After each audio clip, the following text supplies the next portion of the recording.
And welcome back, everyone. Welcome back to another day. Good morning, good evening, good afternoon, everyone. Welcome back to the Live VIP stream.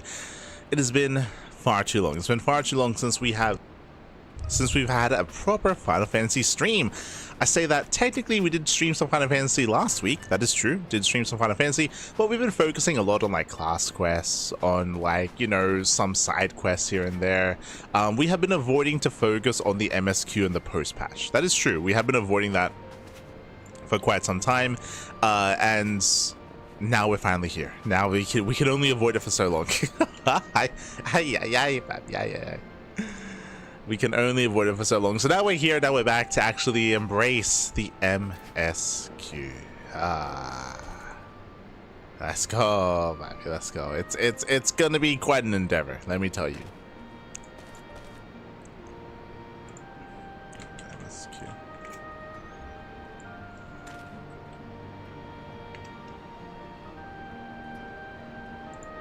Yeah. So just switching up the name. Switching up the stream title. As always, I'm not alone, and I'm soon to be joined by fellow duckling. Un momento. There we go. As always, I'm not alone. I'm joined by the one, the only, the savior of esports, the hero of the wasteland, Koopa. Hello, Koopa.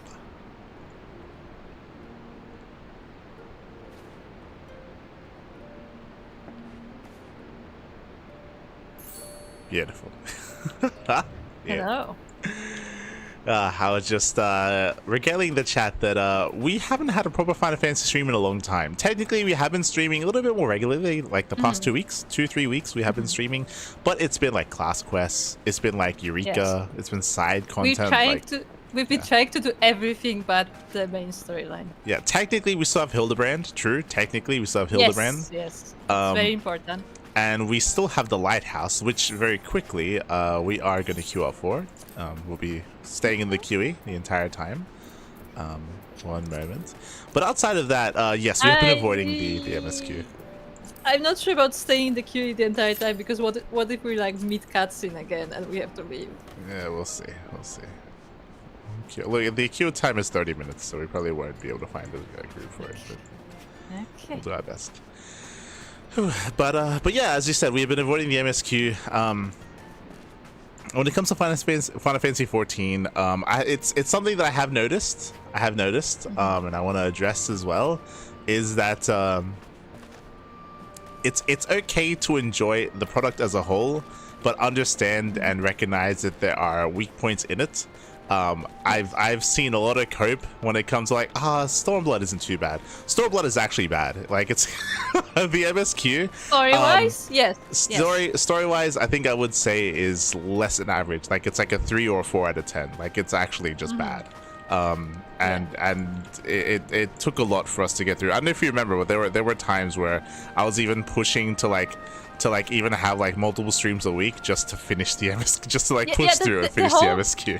Fun fact, for those who don't realize this, the whole reason why we started doing 2 streams a week for Final Fantasy was because Light was like, we have to get this done. Like, I can't stay any longer in this story. I remember. That is the reason why we started doing it twice a week. Unironically the reason. Yeah. To get through this. And yeah, like, unironically, like, Stormblood MSQ has been bad. I would say objectively the writing has been quite poor, to the point where it's done a disservice to a lot of characters. It's done them in a poor way. Yeah. It's giving you reasons to dislike characters as well, instead of like uplifting them. It's had a lot of missed opportunities, and it feels like really apparent just bad story writing. It feels like a lot of times the writers don't even know what to do with characters. Like, that's why we were meaning about the hospital, is like they just don't know what to do with these characters, and they don't want to write for them, so they just put them in a hospital because they just don't want to deal with it. It feels very lazy, and it's been really disappointing. A lot of people they say that this is like the lowest part of the expansion, but again, like, based on how people talk about it, it feels like they do want to like cushion it. They want to like, you know, be like, you know, it's maybe not for everyone or anything. No, it's awful. But at the same time, I also would say that like we still enjoyed the game regardless. Yeah, it's not like, oh, like Stormblood, like that story was so bad, we're gonna quit the game now, and like everything's like the game is still fun, but this particular part of the story is just badly done. Yeah, exactly. And there've been other parts of Stormblood that have been better. Like again, we've been praising like the Bard quest line or like some specific like story quest lines, whether it's like a farming profession quest line or like a different quest line. Like there've been better aspects of the story, better than others. I will say that we spoke about it at the time. I'm very mixed on like the Omegascape stuff, like. With the conclusion of that, like I think that could have been done in a better way as well. Like obviously the Chocobo is very cute, and it's a cute storyline there. And we got like a whole like storyline with Nero in it. Yeah, but like personally I don't like how Omega was handled. I think we spoke like it's for me that was a little bit disappointing. Yeah, again, if anybody missed our playthrough of Stormblood as a whole and wants to hear us rant repeatedly, then I recommend the VODs, because that was basically every stream had at least 10-minute rant about how none of this makes sense, or like this shouldn't how you handle this character or that character, like every fucking stream. Yeah. So if you want to hear our in-depth criticism of Stormblood, then I do recommend the VODs for that. Otherwise, we're here to continue. I think I've heard that the post-patch is meant to be done better. Obviously, more time would have been given to write the post-patch, but I don't know how. I don't know if I have too much confidence, but we'll see. Yeah, we'll see. Because, like, I just look at Liz, I'm like... Yeah, so I think I asked this last time. Where did we leave off with the story? I think Liz did accept the role of being the leader. You can look at the journal. Maybe it's in the journal. It's not in the journal because we haven't accepted the quest. No. I mean in past quests. Where is it? Hold on. This is not what I'm looking for. This is level 50. It's level 50. Yeah, hold on.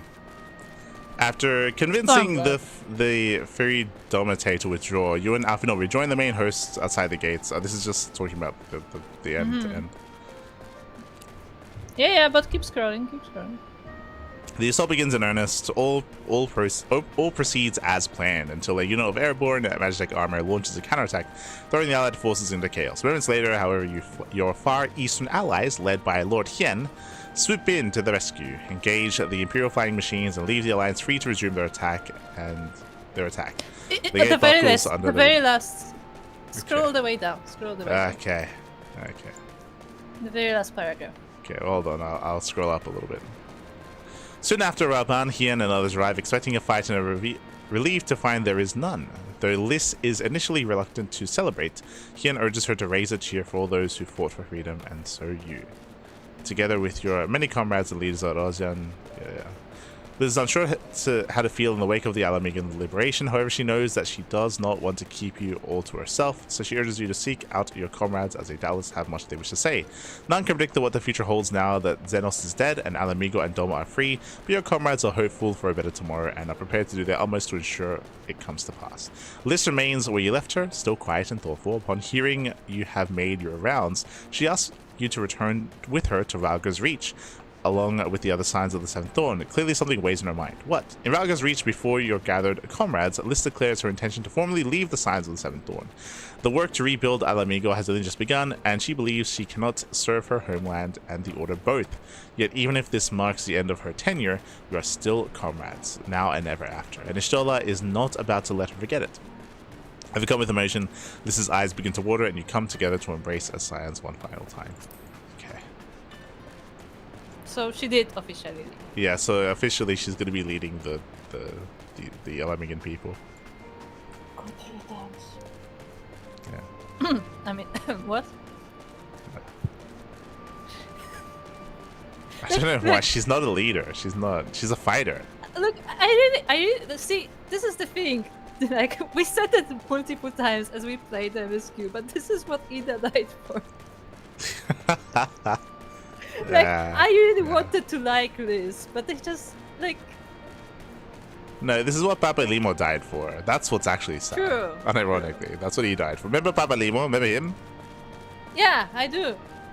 And yes, Papa Limo literally died for it. Yes, literally died for this. Literally, Jesus. Papa Limo dies and Ada becomes this. That's what happened.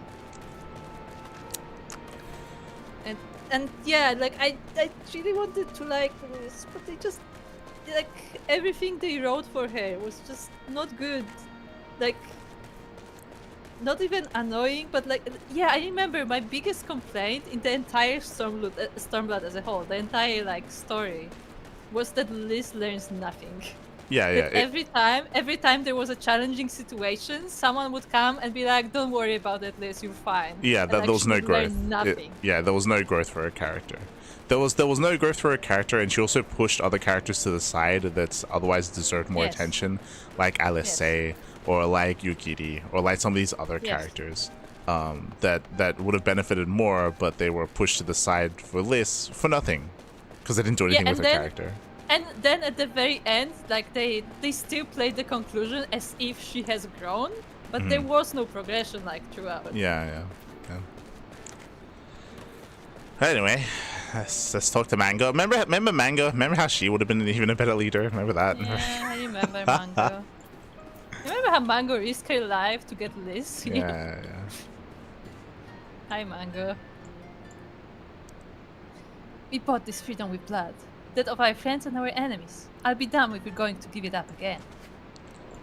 Okay, Mango. Just don't let Liz get too much influence. It's so very quickly before we start this, we get the impression, I think I said this before, we get the impression that I guess Liz is going to be leaving the main story and is going to be kept here for a little bit for maybe 1 or 2 expansions. But like it just feels like such a shame, and it feels like when we take a bit of a step back and we look at the grander picture at what is being achieved here and what the overall story has done, what exactly have they done? They've trimmed down the scions, right? Like they probably, like the writers probably, I mean, I say probably, they even upon trimming down the scions, they still couldn't write for all of them, right? That's why they were sidelined so often. But they've gotten rid of Papalimo.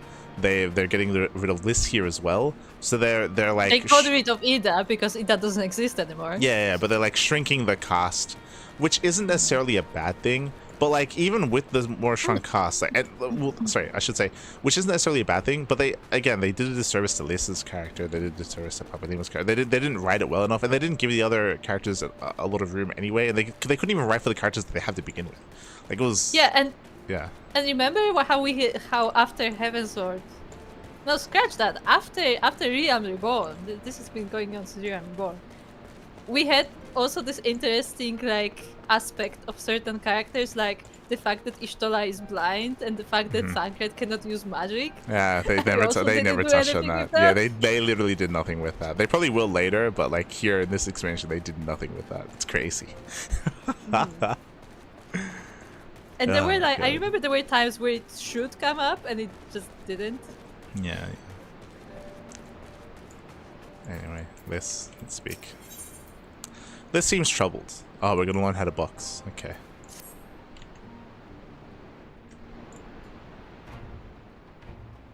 Come to see how we're getting on? Oh, we have voice acting. Okay.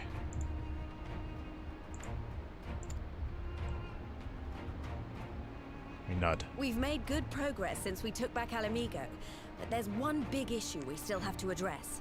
Leadership. The Domans had Lord Hien ready and willing to take the throne, but we've got no one like that here. I thought the whole point was that you were leading? Question mark? Theodoric was our last ruler, and he wasn't called the Mad King for nothing. Suffice it to say, our people have had their fill of kings, which means we need to find a new way forward.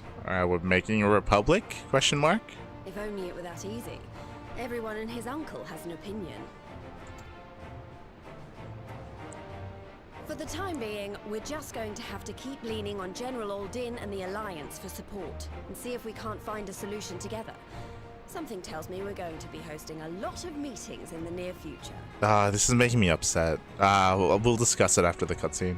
But if that's what it takes, I'm ready to talk till my jaw aches. The Reach is yours, Nago. Don't do anything I wouldn't. Aye, aye, Commander.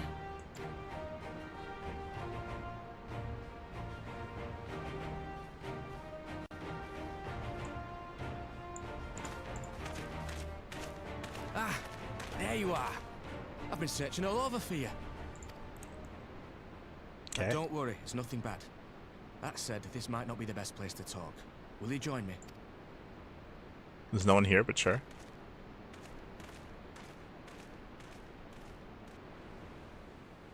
Oh my god, Jesus, what's going on? I'll get to the point. Might you be interested in a spot of adventure? What kind of adventure are we talking about? Hidden behind the waterfall, my friend? After all, we were adventurous before we were scions, were we not? After routing the Imperials and liberating El Amigo, I reckon we've earned a bit of respite, don't you? And what better way to spend it than by returning to our roots? So, what say you? Shall we call on Alphino and go adventuring? This feels like a very, very weird detour, but okay.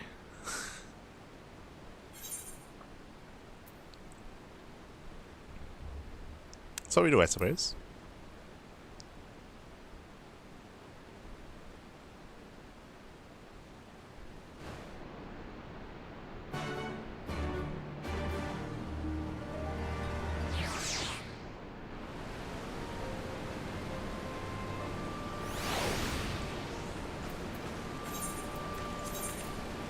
I do want to switch. Hold on.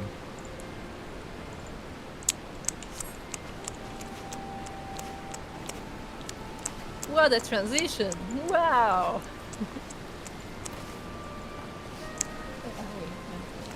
I want to know what's.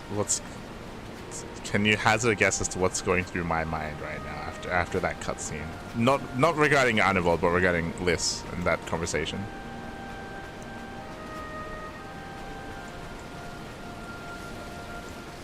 No. So that reminded me of something that made me upset. It reminded me of another thing that we glossed on, how in this expansion they focus so much on Liz that they push other characters by the wayside, and they fail to capitalize on potentially good storytelling that could have been there, that should have been there regarding you know, the content of the expansion.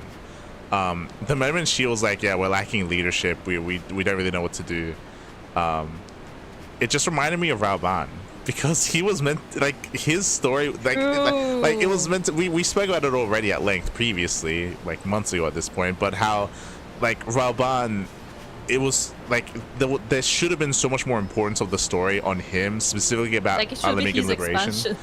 Well, at least this part of the story should have been more focused around him. Not just because this is where he's from, but also because of all the lead up. Remember, he lost his arm because of that. Remember, his best friend, his like second command, like chopped off his arm and turned on him because Raoban, like he believed that Raoban was a coward, and because he believed that Raoban was well, yeah, but because he believed he turned his back on his people, right? Like there was like he literally lost his arm for that. Like there was so much backstory there with Raoban and with his son as well, with Pippin, if you recall, like regarding this, and it's like. And they did nothing with it. Like obviously Raoban was there at the end, I guess, but like there was no like character focus on him, and how this is important to him, and any kind of bigger role that he would take here. Like I would say that it would make sense at the end of all of this. It would have made sense, like if he was a bigger part of this story, if he were to lead his people. Like he's not the leader of Ul'dah. He's like the bodyguard of technically he is right now. No, because he's with the who is it? Who's the shoulder parrot? Nanamo Ulnamo. Shoulder pirate. Wow, I'm gonna tell Soko that you called the Lala pirate. Yeah, she's the leader, and he technically is like a general. Like he technically isn't meant to make decisions in her stead because they chose not to kill her. They retconned that, if you remember. Like so, if they're not gonna. Yes, but I think like realistically, I think he is the leader. Yeah, well, sure, but like, well, then make him make that decision, right? Like that, like it should be, like that's interesting, right? Like, to put him in the position where he if we had focused on him to where he liberates his people, he saves his people, he leads, he's successful, like all these people looking up to him, right? Yeah, and they ask him to lead. Yeah, and then he has to deal with that quandary. Like, does he lead these people? Like, does he believe that Ul'dah is going to be left in good hands? Can he try to like make something work here? If you remember, one of the big issues with Ul'dah was that they were taking a bunch of Alamegan refugees, and that was becoming an issue. Well, I mean, now they can go back here, right? Because now they don't need to take in the refugees. So what you do is you put this in the post patch to have this dilemma, because you know you're done fighting. Now you have to actually decide what to do. So you put that in post patch. But you know what he could do? He could put Pippin in charge of Ul'dah and himself lead Alamegan. Yeah, fuck it. Like I mean, he has been teaching Pippin everything, like from the start. Yeah, well, I would say if you want to do that, then Pippin would have had to have also played a part in it, because Pippin barely had any kind of presence in this expansion. But like if the focus is on Rauban in this expansion, then you can put the focus on Pippin as well, and you can have a little bit more with him, and he can talk about maybe his father, like teaching him stuff and looking to not just be like a fighter, but maybe be a little bit more than that as well. Maybe he talks about how he spent some time with Anamo in regards to, like, I don't know, some political stuff as well. I don't know. You can build that up in a way, because right now we've spent very little time with Pippin, but like you can. Yeah, but I feel like Pippin has already been presented as like not just like a good fighter, but like an actual leader. Like he's like the right hand of Rauban, essentially. Yeah, because he doesn't have one. I didn't want to go there, but sure. No, I just picture Pippin hanging onto his arm as the hand. No. But yeah, but you'd flesh it out, right? In the story with quests, like you'd flesh it out like a little bit more of Pippin to build up him as a character to maybe play that role, right?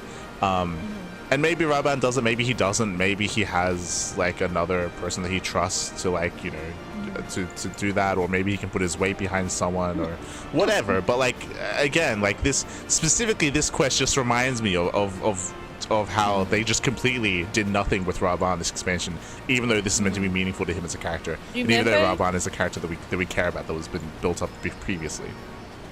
Remember how we got the backstory of Rauban in that one village? That was a thing, and it was there just to teach Liz something.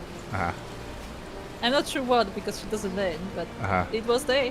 Yeah, he just found out that he was born and raised in this village, and it was like cutthroat, and like he was doing it so he can. I think apparently he was like sending money to this village the entire time or something to like keep them afloat. Yeah. And even though it's like in a different region, right?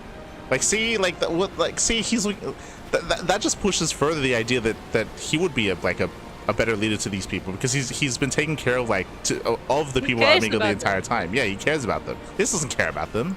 The whole point of the expansion, we found out she doesn't do anything about it. She doesn't care. She's not one of them, and she admitted it herself. And that was exactly what they did. They went through the entire like line of like Liz actually hasn't been here for like 20 years, and she doesn't know anyone, and she doesn't actually know anything about this place, but she just knows that she's Alamegan. Contrasted with Rauban, who actually does, you know, follow the situation. And then they're like, it's okay, Liz, you are one of us. I'm like, no. Well, like, Rauban's like the most like relatable, because you remember he like was raised poor, like in a poor village in a poor town, and he like grew in status because of the pit fighting and all that stuff, right? It's like he's literally like one of the people. Like he's been from the bottom to get to the top, sort of things. Like he's like, it's not even that. Like it's more even that he has been poor. It's more that like he himself is a refugee. Like he also arrived to Ul'dah as a refugee, and like he was spotted because he started fighting. It was like, and then he was granted like, you know, the status after that. But like he also arrived to Ul'dah as a refugee. See, this is where I would say the other thing they could have done is, one, they could have Rauban and Pippin be like, again, he leaves Pippin in Ul'dah, and Rauban steps in as the leader of the Alamegan people. Either that, or if they had handled, what's his name, Ilbert? Is that his name? The friend guy, the one for him, yeah. If they had handled Ilbert better, and if they didn't make him a terrorist that blew himself up, and if he was, That's literally I like forgot the about first that quest of the scene. expansion was him like literally just blowing himself up and killing everyone. Yeah, yeah. But if And they didn't do that, and if they had him like be a persistent character that was maybe taken in, like the story would be like he gets captured and Robon's like, I'm not gonna kill you. You're gonna watch me liberate our people, and you're gonna see how wrong you've been this entire time, right? And because it was not meant to be like necessarily a bad person, like he's like obviously he does bad. He's radical. Yeah, That's what they mean. He's radical, but like he's meant to be doing it for like a good reason, right? Like he believes he's doing it Yeah, for like a good the reason. intentions are good, but like he just went like the radical route. Yeah, exactly. And then you have that moment, you have that scene, and then you have redemption for him because then he understands like his fault. You have like a character moment between them, between the two of them. I would have him like maybe even break down or something because he hurt. Like remember, they were best friends. Like they were best friends, and what he's done to him, and he didn't believe in him, but how wrong he was because Raban did do what he couldn't. He did liberate his people his own way, right? Like he did it. He saved everyone, and not him specifically, but everyone. And I would have that, and then you have him step up and want to maybe even repent or something, and I would be okay with the idea of Raban forgiving him, and then maybe he's like, hey, you know what, you lead our people or something like that. I feel like as I understand what you're getting at, but I feel like it's already too late for Illiver to have that kind of redemption arc after what he did to Raban previously. I don't think cutting his arm off is too much. I think obviously blowing himself up is too much. Obviously, I mean, I would have cut he's all dead, that out. so he cannot really... No, yeah, I would have cut. That's what I mean. Like I would have cut that out. I would have pulled him back a little bit in his radicalism. Yeah, but I don't think you can wise. like fully redeem him after like he literally tortured his friends, kind of thing. Yeah, that was such a bad quest though. That was. I'm not saying it was good. I'm just saying that like he has already crossed a few lines. Yeah, but I would have rewritten all of that. I would. God, what was that? Was that when we found Raban and he was like in a room of poison or something? He was like tied down in a room of poison. Remember that? Something like that. That was some nonsense. Yeah, but that's what I mean. Like you would also have to like change that. Yeah, as I well, would. Because Yeah, I would. otherwise, it wouldn't make sense. Yeah.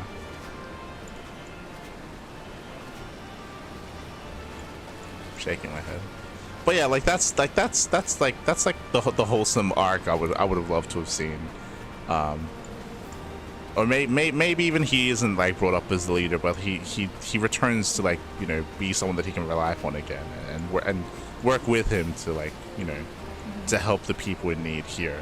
Like there's just so much more you could have just done with Raban. You know what's funny? We've been streaming for 30 minutes and like 15 has been ranting about Stormblood already. Well, we haven't even started the quest. Well, that's why it takes us so long to get through the Stormblood MSQ, because this is what happens every time. Okay. We just did the first line of dialogue and we already outraged. Well, yeah, because again, it just reminds you of like what they could have done with the story instead. I know. Like, there's just so much more that they should have done there. Anyway. Poor Ironman, he just wanted to take us on a trip, you know, to have some fun. Yeah, I get what this story is. He's like, oh, let's decompress. I'm torn because it's...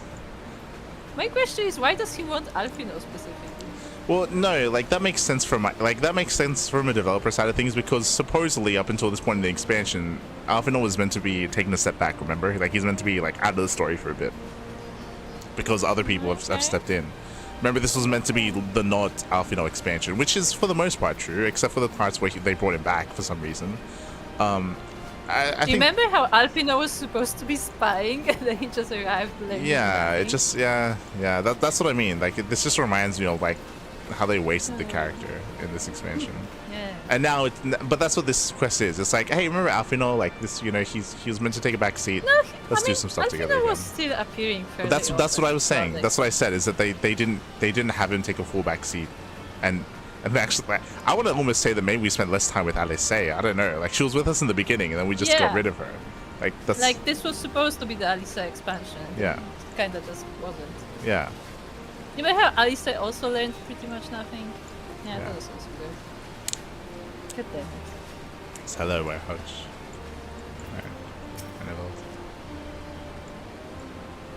Right then, let's go and find Master over there. Yeah. Actually, leave that to me. I want you fresh for our little adventure. Wait for us by the Aetherite, and we'll be along shortly. See you there. You know, switch my class. Hello, Soko. You missed the entire run. Hello, Soko. Yes, we. So none of the story, just the run. We've just been ranting about how bad Stormblood is. Don't worry.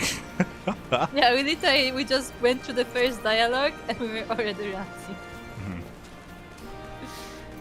It's already over. Oh yeah, these guys are good. See, these are the friends of Papa and Dad.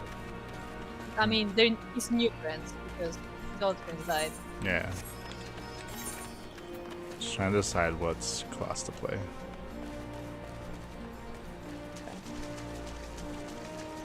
Could I miss the annoying part? I mean, yeah. You mean you missed the best part? What do you mean? No, you're here for the annoying part. You're here for the MSQ. Ah. Ah, no. Oh no.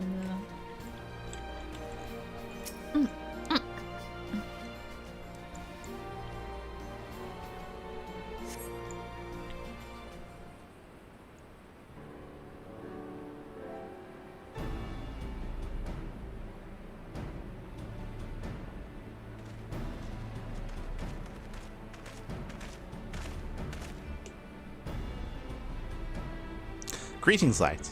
It would seem we are to accompany Arnevald on some manner of escapade. Have you an idea what we've gotten ourselves into? Allow me to explain. It'll be something of a history lesson, but I'll try to be brief. No snoring, if you please. MSQ is great from here on out, though, so I'm happy to watch that. I hope so. Hope so. It can't get worse than what we've already had. It's Oh, it can always get worse. Well, no. Now, the events I would speak of occurred before the occupation, back when Alamigo was still a monarchy, and Theodoric sat the throne. Uniquely brutal despot, by all accounts.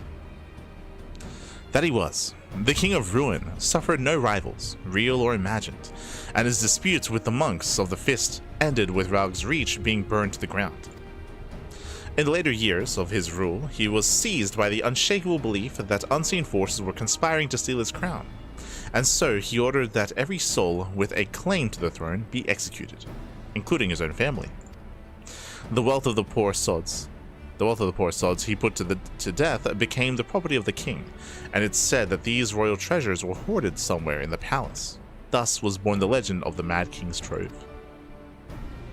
I see. I believe I see the direction of our adventures to take. I assume you have a mind to unearth this hidden bounty. You assume correctly. Is this really the time to be like grave robbing? Sure. Okay. Yeah, I feel like us looking for a lost treasure of a Mad King is kind of beneath us at this point. Well, I don't know if I would say yeah, true. It's a weird one. We're liberating nations, you know, we're saving the universe. It's like, yeah, let's find some gold. I'm like, it feels weird to liberate a people and then be like, hey, you know what? I was looking at their histories and apparently we can rob them. Oh no. I would. Well, we might get there with the subtext of this quest. I kind of like the idea of this if they tie this into. I can see this going a couple different ways. I like how like I can see. No, already no. This is. I can see them tying this into the list. What Liz just said, and I think something better than like looking for lost treasure, and they might get there, is like he's like, hey, like if we go here, remember what he just said? He just said that like apparently all other heirs to the throne were killed and their belongings were like hidden. Maybe we can like find something that leads us to maybe an heir that's still alive. Maybe there's someone that still has a claim to the throne, and we can track them down. And that's why we're going there. We're not going there for the treasure. We're going there to try to maybe piece together like a descendant. Or maybe we are going there for the treasure, but then like throughout the adventure we found out that there actually is a descendant, and we just pivot to that. Or maybe like Aredvald is like just there, you know, because like, hey, treasure, and then like Alfino finds something, is like, you know what, we could look for this person or something. Yeah, I think the problem is that on the one hand they could do that, on the other hand I don't know if I like the idea of us introducing someone that we don't know to potentially be the leader, unless this is how you save the story, is that if this takes us down the road where we're trying to find out, like we find some information and then it leads us to find out that Mango actually has a proper claim to the throne. I don't think it like would be Mango. A character that we know is what I'm getting. A character that we already know. Yeah, a character that's we know. I don't think it would be Mango. But yes. It should be a character we know. Yes. Yes. I don't want that potential line of story to lead to a character that we don't know. I don't think there's room for that. Yeah, no. Maybe. And I would also be correct in assuming that this legend is widely known. Others must surely have gone in search of your prize, tempting as it seems. Well, of course we won't be the first to make the attempt. Following Alamigo's liberation, more than a few eager soldiers turned the palace upside down in hopes of claiming any easy fortune. But even after scouring every room from dusk till dawn, they uncovered not a single coin. Their gold lust drained away as quickly as it had come, and the legend of the Mad King's trove remains simply that, a legend.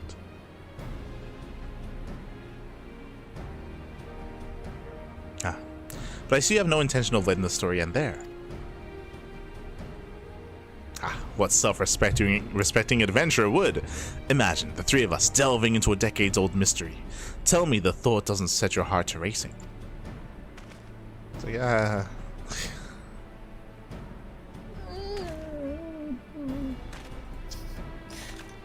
I prefer finding the lost cities.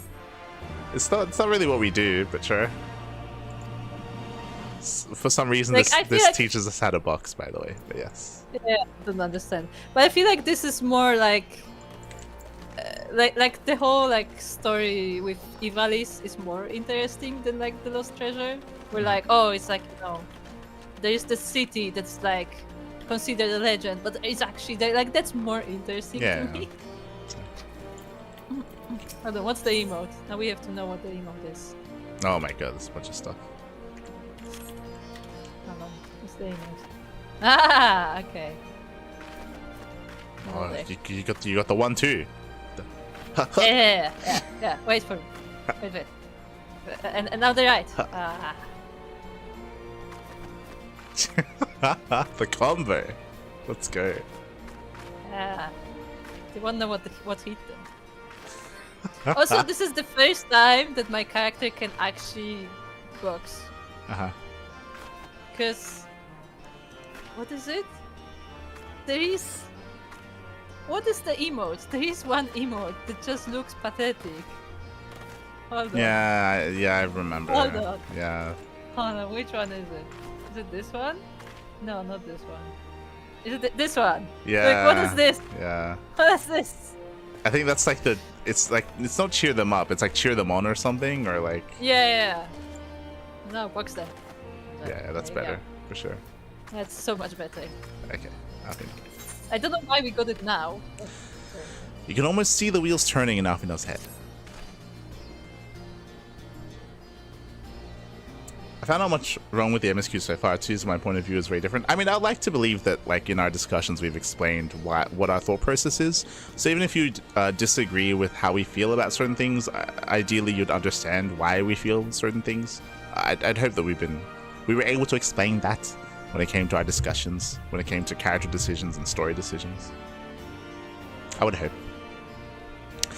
The news of Doma and Alamigo's liberation has kindled the flames of revolution in every corner of the Empire. I hear the Imperial province of Damaska has already risen up in rebellion. Oh, we already did that. We Hold on, yeah. First? Which means the Garleans must surely have their hands full. What better time than now to indulge in such a diversion? Tell us, Arnivold, have we any clues as to where we might begin our search? So, a couple of things. That line is interesting. That's related to the other quest line, not directly, because the people from there are from Damask, or I guess that's the city that we were unearthing. Apparently, the actual province currently is revolting. I hope that there's follow-up to that. I don't know, that sounds interesting. Like It's just like a line weaved in there. No, yeah, I hope it leads to something. I'd hope so, but yeah. Also, I want to say, I honestly don't know if Alfino would be interested in something like this. He wouldn't, yeah, he wouldn't. he doesn't seem like that kind of person. Yeah. Like I feel like Alice would be more into this. She would, I think.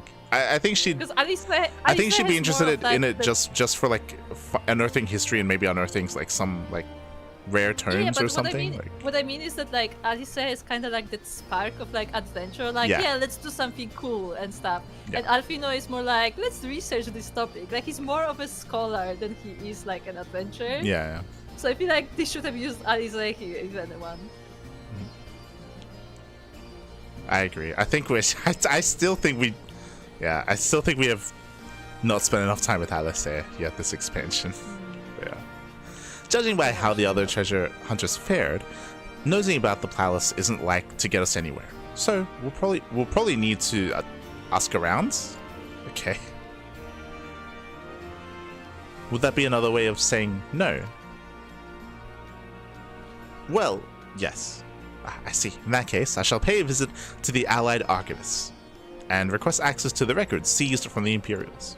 The Garleans are meticulous about such things. If they uncovered the trove during the occupation, the event is certain to have been recorded.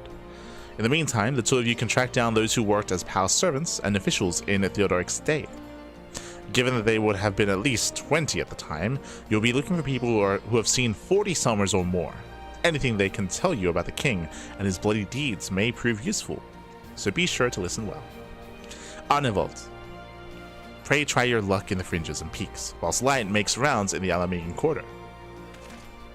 Ha! And there I was thinking I was the party leader. Not that I mind, of course. Let's be about it, eh? We can meet afterwards in Gilbard's Gate. Okay. Okay, hey, two things. Firstly, Alfino, if Imperials have found the treasure, then it's not there anymore.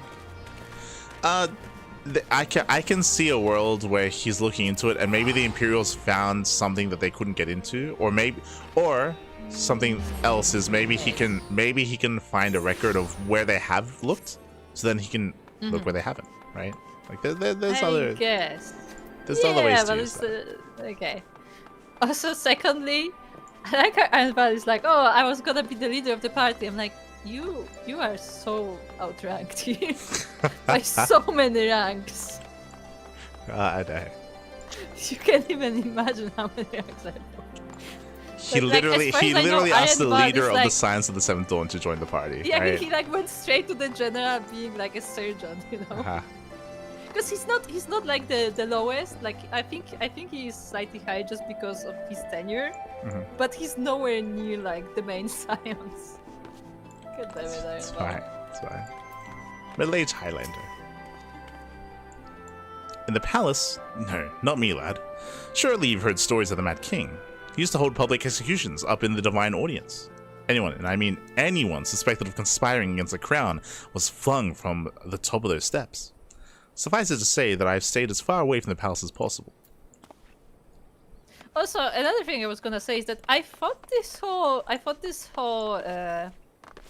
Mad King thing happened like way earlier than 20 years. I thought it was longer time ago. No, I thought it was more than 20 years ago. Yeah, that's what I mean. Later, like as in. Because judging even by the state of like the palace itself, it feels like it's been like, you know, hundreds of years. Yeah, I agree. I think 20 years is too soon. That's like, yeah, it feels a little bit weird, timeline-wise. Oh, stick. That middle-aged man looks amazing for his age. Yes, he's so middle-aged. Can you tell? But Kira, do you think I would imagine, I would hope this is the case for this quest because of what we just said. We're gonna find out that anyone with any information was thrown and flung off of the altar. Where were they flung? Into the lake. And remember how under the lake there's like all those like ruins and stuff? It's a city. Yeah, so we probably gonna be going there, I'd imagine. Be nice to explore that area. I guess. Sure, mate.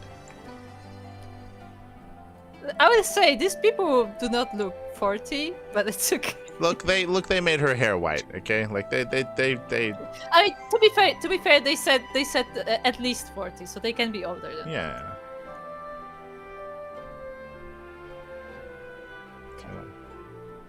You want to hear an old mate's stories, do you? Aye. Well, most of what I know of the Mad King is common knowledge. We'd only see His Royal Majesty when he deigned to attend the executions he'd ordered. And after a while, even watching his enemies die wasn't enough to coax him out of hiding. They say he started seeing assassins in every shadow, and wouldn't set foot outside of the palace walls. I was offered work there as a royal servant once, but the mere thought of it left me in a cold sweat. Okay.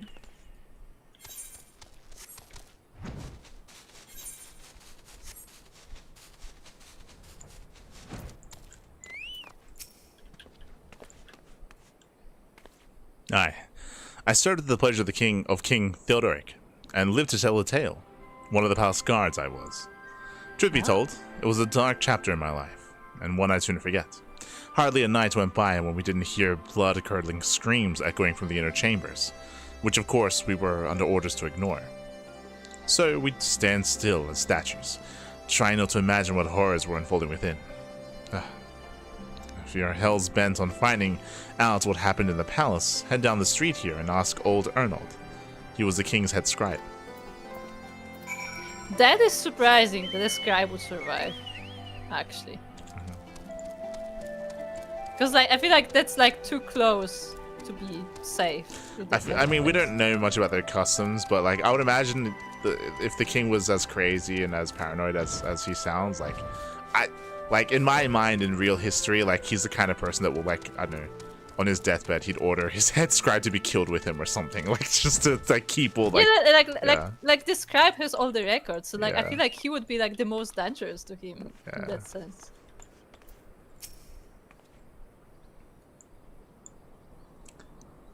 Yes, I'm Ernold. What do you want with me? You would have me dredge up some decidedly unsavory memories. Yes. Oh, hello, Salko. Hello. No, Salko. Yes. If Alamigo is to move forward, we must needs acknowledge the misdeeds of the past. Very well. I shall tell you what I remember.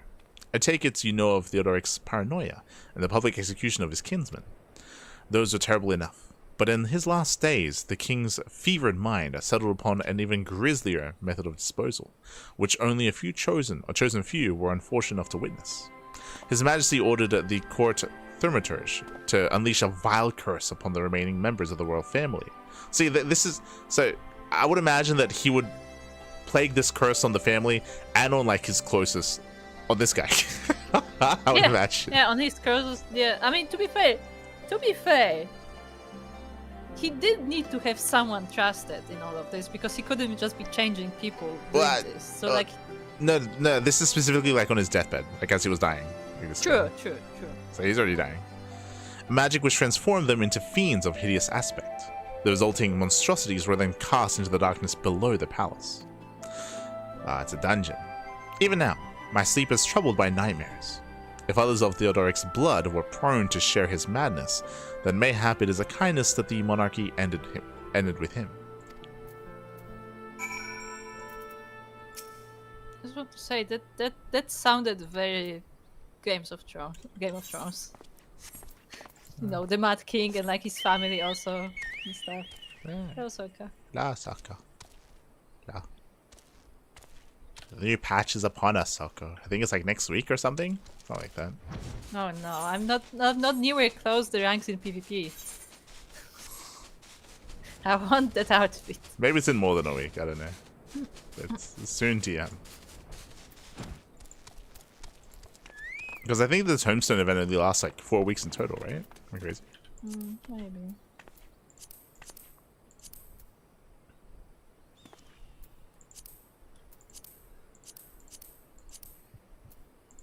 Steamworld, when are you playing Final Fantasy with us? Steamworld could play as the old man. To be fair, Steamworld could play on free trial, just be the old man that just walks around. 2 weeks from now, so could say.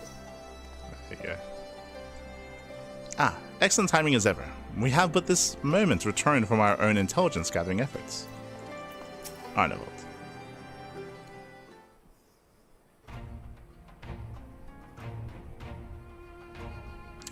Since we're all here, why don't we share what we've learned? He was crazy. Allow me to begin then. As promised, I scoured the Imperial records for any mention of fantastic treasures, and found precisely none. It is just possible, I suppose, that a corrupt official deliberately hid the fact of the trove's discovery, hoping to enrich himself. But I find it rather unlikely that so valued a find would stay secret for long. I conclude that our prize either does not exist, or that the Imperials somehow overlooked it. But what have you liked? Were your investigations any more fruitful?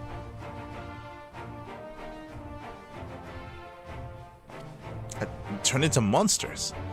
And what could he mean by this darkness beneath the palace, I wonder? It's the underwater palace. An old man in Alagiri who spoke of the palace's subterranean prison, but he said naught of curse abominations. Prison, The Imperial archives are also silent on the subject of fiends inside the palace grounds. Could the scribe fellow have been spinning him a yarn, do you think? Do you believe him, Light? One. No, Spear seemed genuine. I don't think he was lying. Yeah.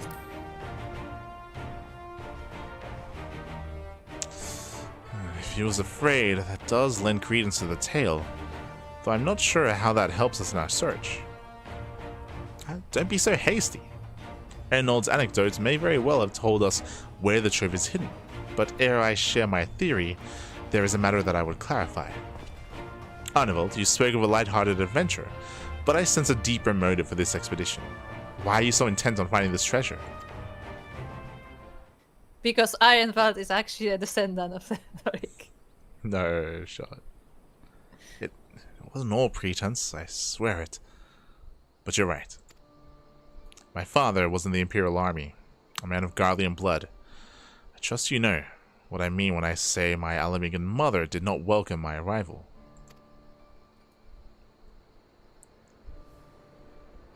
As I grew, she would check my brow over and over, convinced that the spot on my skin was an emerging third eye, like the kind you see in pure-blood Garleans. My mother did not care for this taunting reminder of my heritage, and took up a knife. War paint serves to cover the scar.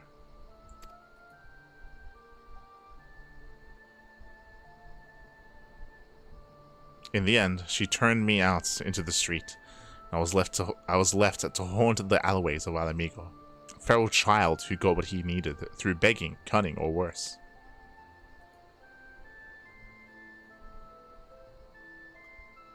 The best I could say about the years that followed is that I survived, but I hated the animal I'd become.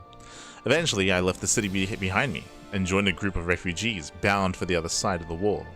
It was then that I turned to adventuring, and that road led me into a company of the Scions.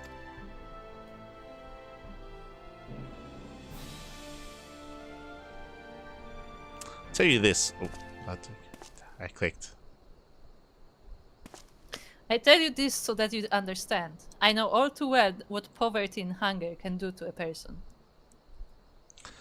I drew steel on ordinary folk for a measly crust of bread. With Theodoric's gold, I could spare my countrymen the shame of living like that.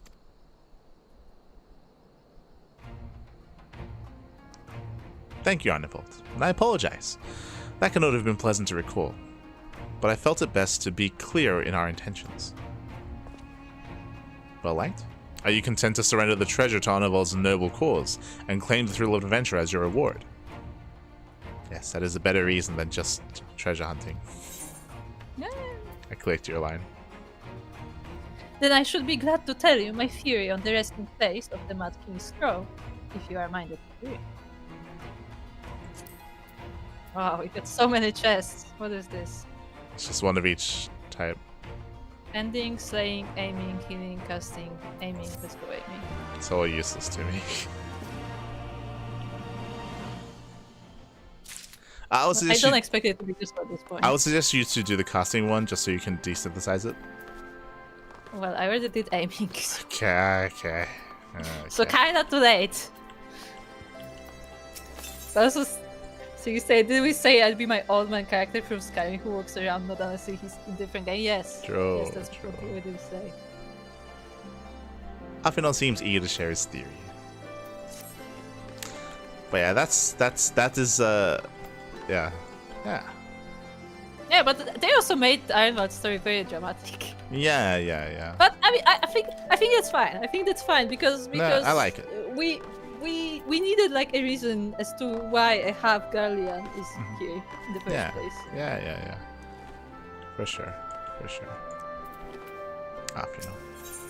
Like there's real world like examples of what he just said. So No, yeah, but I like can emphasize. let's. How do I put this?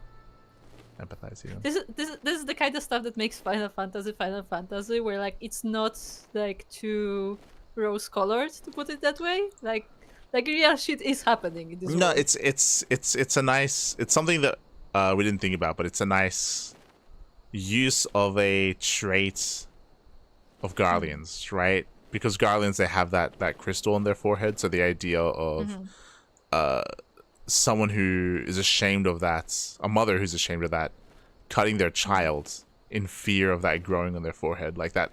That's a nice use of a racial trait of like of what they've created here in Final Fantasy. It's good. Afinal seems eager to share his theory.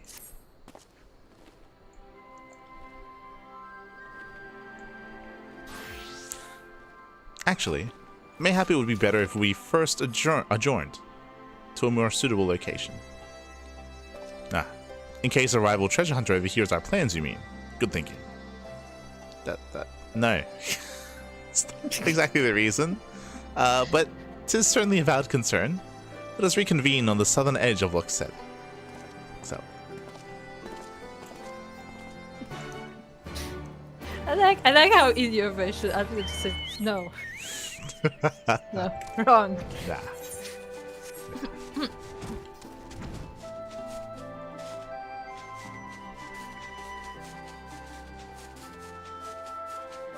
Hope we get the queue into Lighthouse on time. Maybe. So what to queue with us forever? I don't think now is the best time to queue though, because I'm pretty sure we're about to queue into a dungeon. Like this is gonna unlock a dungeon, so we're gonna have to leave the queue. Yeah.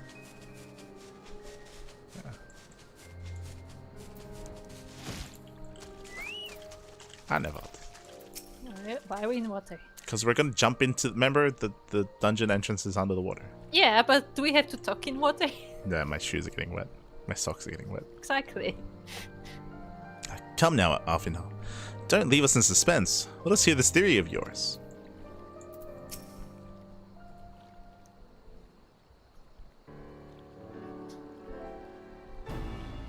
Forgive me.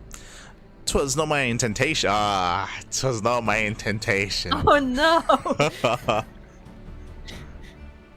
Balthazar, we meet again. yes, for those who don't know, Balthazar is now Balthazar. Yeah, that's what I said. It was not my intention to draw out proceedings. I simply wish to have the look in my sight while I explain things. We could have done this on land, Alfina. You know, I didn't pack an extra pair of socks. Prior to the Great Flood of the Sixth Umbral Calamity, the salt lakes you see before you were yet dry ravines, and this, believe it or not, was the site of the ancient city of Scala, which rose and fell during the 5th Astral Era. True, that's what it was. I forgot completely. I know we already heard about this, but I forgot. From what we know of the period, the city was already deserted by the time the waters began to rise, having been all but destroyed by war. Yet its ruins remain to this day at the bottom of Loch Seld. It is my belief that the darkness beneath the palace, mentioned by Theodoric's former scribe, was not a reference to the prison, but a place still further below, the ruins of Scala. I further surmise that the Mad King's unfortunate kingsmen were cast down there not simply out of the desire to punish them, but to discourage exploration. Theodoric wanted to keep the ruins secure. Wait. You're saying there are ruins under the water? Yes. Keep up, Arnevald. Saying they were meant to guard the Mad King's trove. Precisely. And since we know the court thaumaturge was involved, we can safely assume that any entrance into the old city will have been magically concealed. I want you to explain how a legion of Imperial soldiers and gods know how many Alamingans never found a trace of the trove.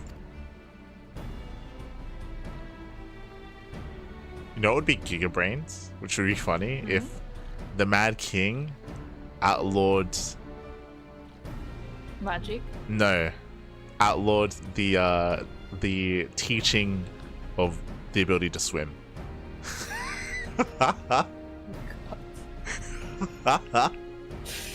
I mean, on the one hand, they're in the desert, so like I can't imagine many people know how to swim anyway, but that would be funny. That would be like a nice little cherry on top if they just like slip that in. And he's like, funnily enough, yeah, he did outlaw swimming. Anybody seen like, you know, more than like waist deep in water, but yes. Straight to jail. Taking a shower, too bad. Take him away. No baths allowed.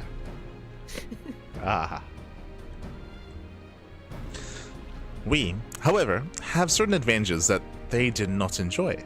Light, would you be so good as to swim down to the bottom of the loch and search for an underwater route into the ruins? While you do that, Arnevad and I will seek out a squirreled portal within the palace. And Sorsel. I just realized I should make an outfit set that's just like a swimsuit. Like a sports swimsuit. I don't know what it is, Copa, but something looks out of place. Yeah, this is your classical saltman. Because we're in a salt lake. It's a saltman. You know, they the traditional decoration of Alamigans. They make saltmans in the pond. Yeah. You know? They play with the salt. Yeah, and they decorate them nicely, so. And it's like, you know, you see this like sparkles. That's because salt is a mineral that can be quite sparkly. Yes, exactly. Let's jump in. Hold on, we're not in the right place. Hop on. It's in the other lake. Why did Alfie not take us here? It's a good question. He was trolling us. Talking on the water is simple. You just flap your arms around and then stop when you're unable to do so anymore. Exactly. It should be down here.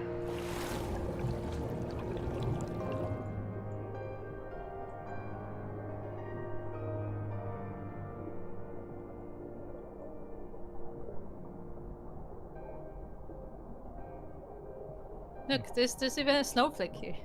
Yeah. So the saltman. Yeah, the salt flakes. Pretty sure this is meant to be the entrance, but okay, never mind. Yeah, but we need to. This. Okay. We need to look at it first. Yeah.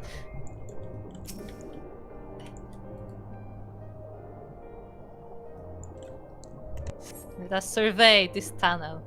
You discover a passage that appears to lead under the palace foundations. Press on and find out where it goes. Okay. Let's press on.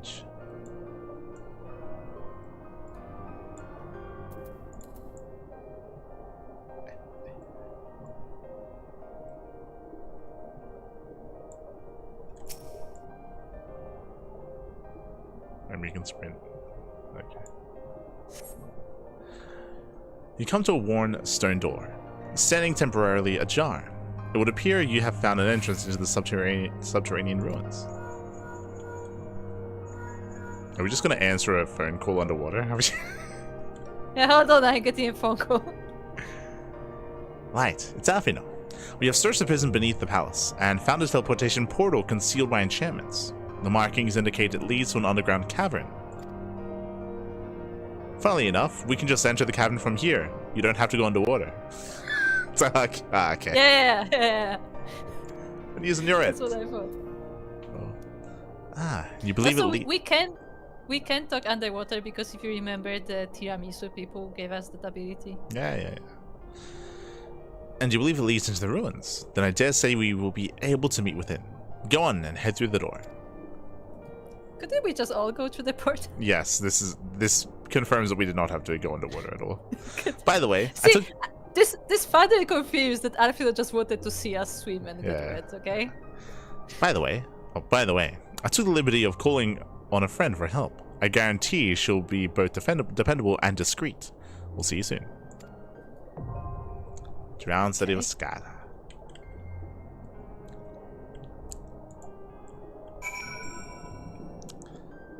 So, would you like to join us on our spelunking adventure into Scala? Hello, Saka.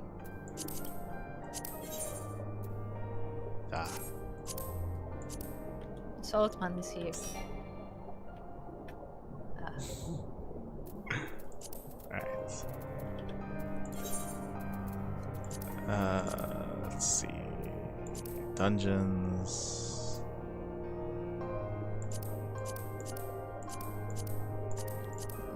Hold on. Let's do Scala. No, what's the command? What's the command? I don't remember what the command is. Hold on. What's the command? Hey, good? Yeah. What's the command? I need to know. Where is it? Very quickly. Is it... Hold on.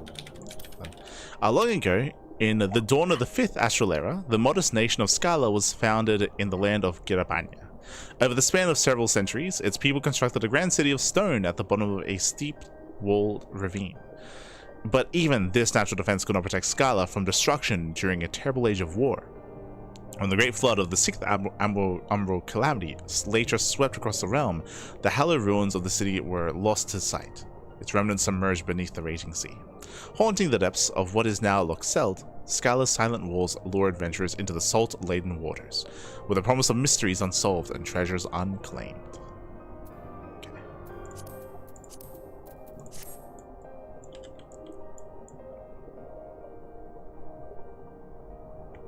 I'm testing what other emotes work underwater.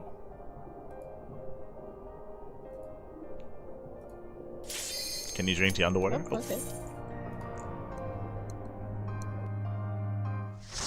Can you drink tea underwater? I don't know.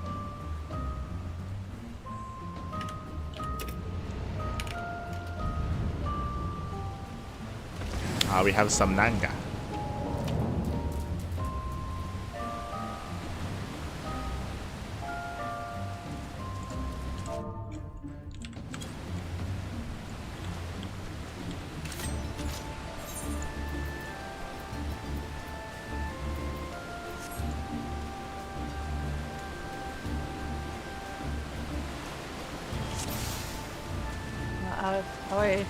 Our tank looks quite savage.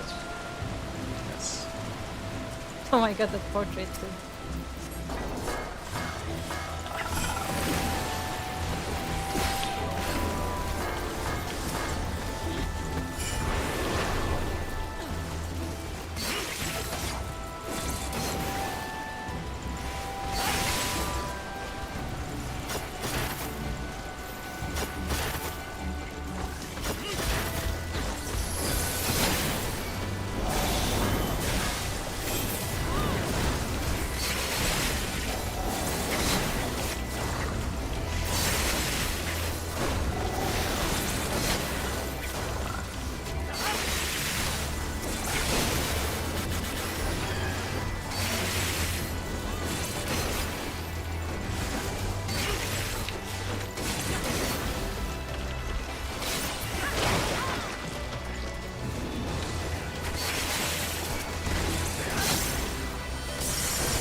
Oh, we have to fight a seahorse.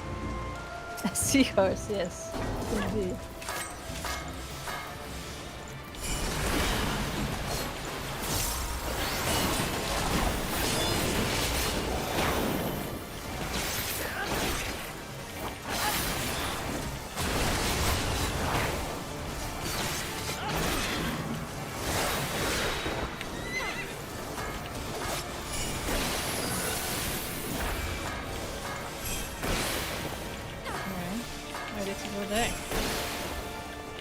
Pushing.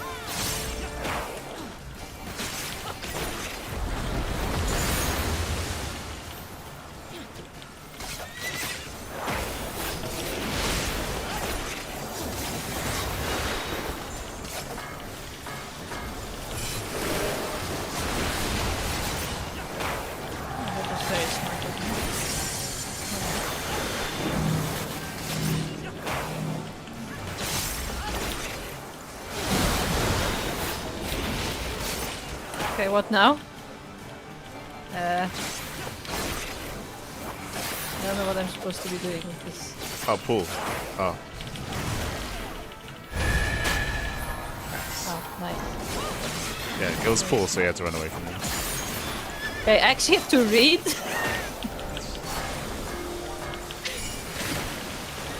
Yes. Reading is nice.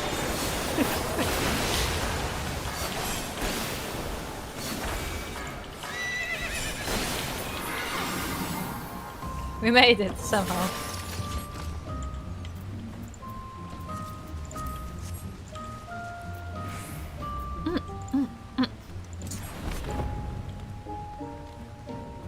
Ah, I saw you teleport. That was a good jump.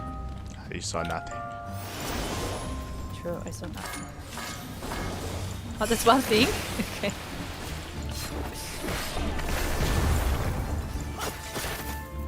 It's also not coming. That's it.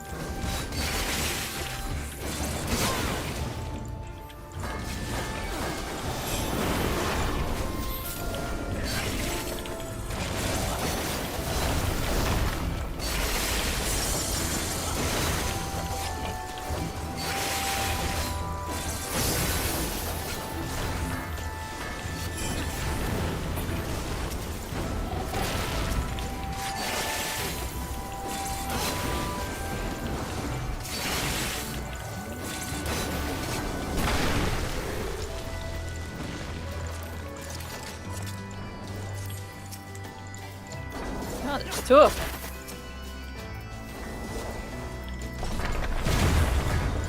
Ow.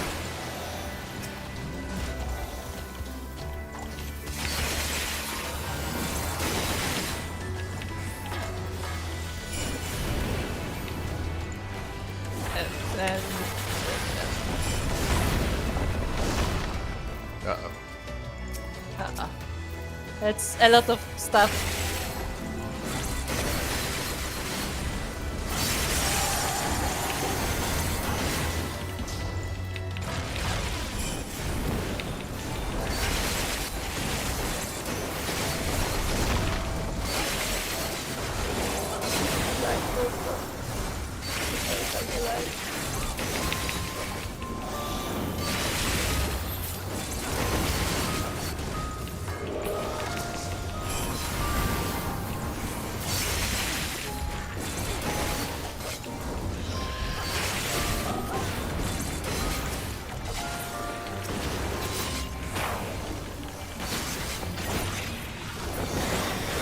It's fine.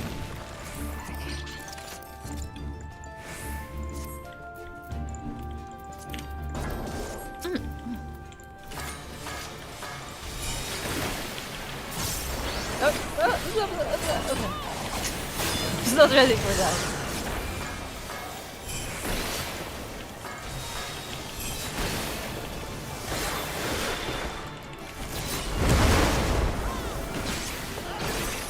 Oh. Okay.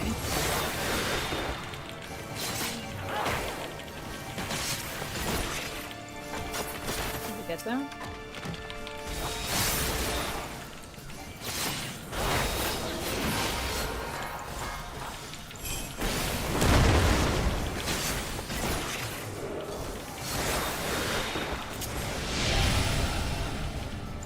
bunnies.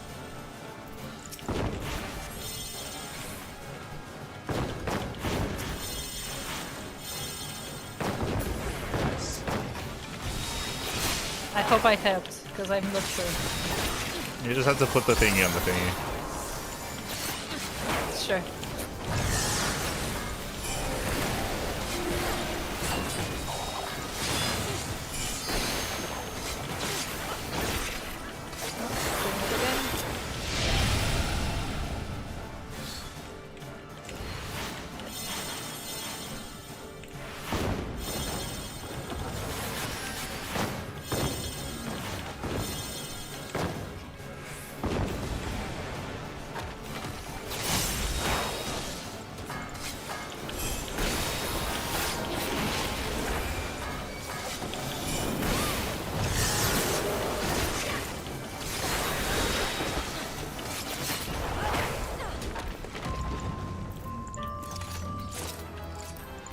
That was weird.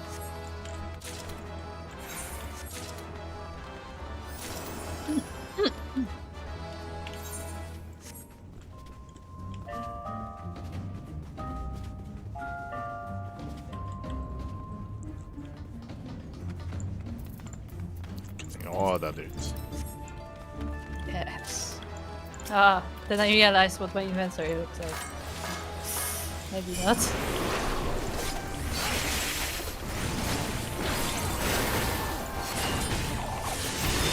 This.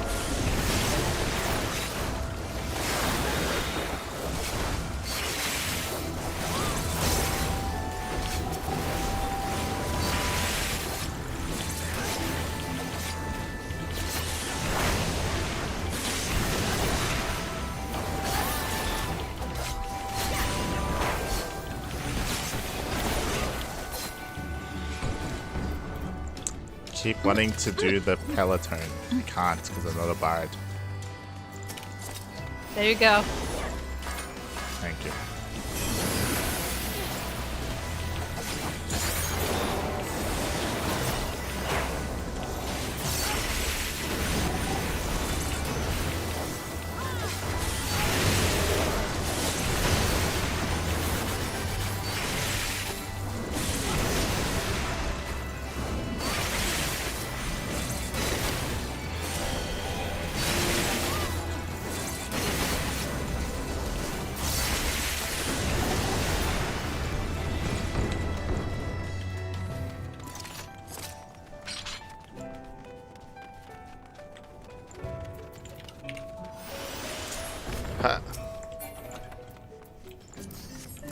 Erasing the tank.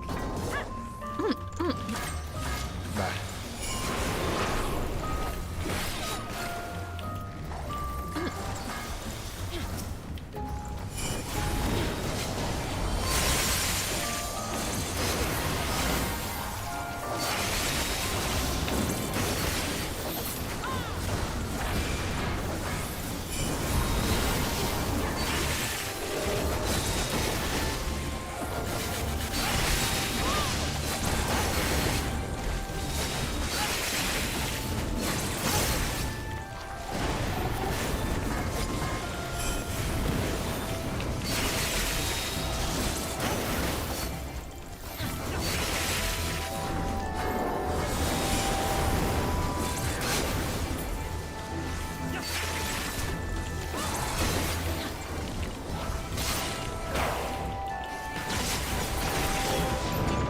Cutscene.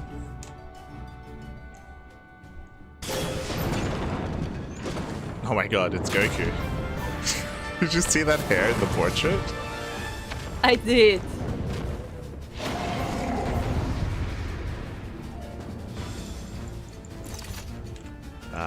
He gathered all the hair wax in the nation. Yes. It's all the salt. Ah.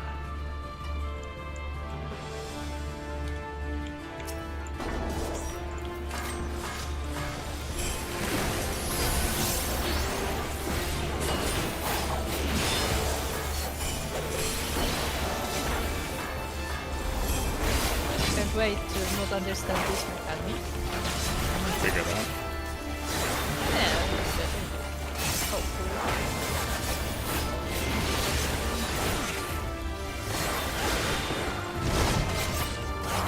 when he does that, just get away from him.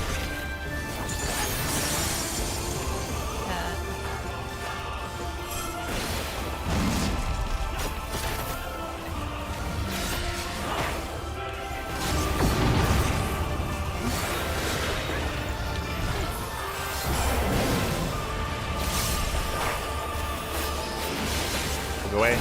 Don't look.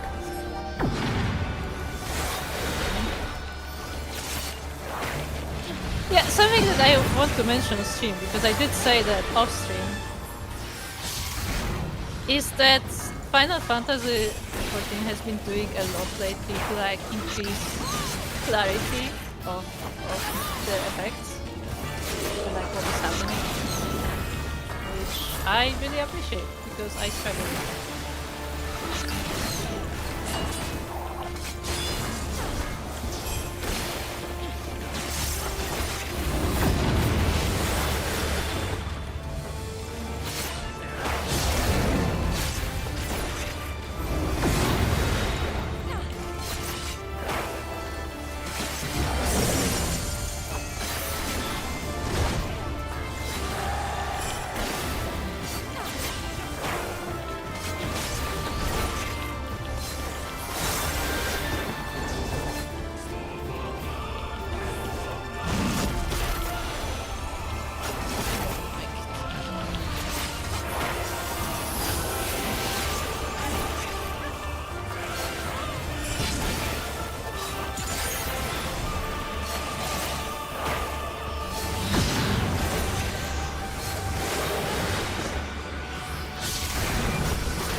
Ah, it was him all along. No. Who? Him. So wait, did we just kill someone? Is that... No, remember he spoke about how he put people in here and they transformed them into fiends. So that was one of the guys that was transformed into a fiend.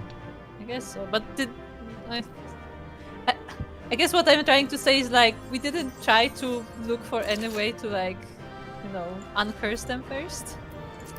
Well, what do we look like? Kopa? What do you? Arnold gotten stronger, hasn't he? Piles upon piles of treasure. To think that monster used to be a man. Remember the guy that they body morphed into like a cyborg mindless machine? Remember that in Doma? Remember that? Who? Remember the guy that was blushing all the time? Oh, Remember that? What would we call him? What did we call him? We gave disappointment. him a name. We gave him a name. I don't know. It's a fucking clown. No, we gave him a name. I don't remember that. Yeah, I don't know. Remember him? Remember how they just turned him into like a mindless machine, and we just there was no in-game discussion of that. No, never mentioned. And yes, murderer of light. That is true, unfortunately. True. So often we are just sent to kill things with no further context. Man of all name days. True.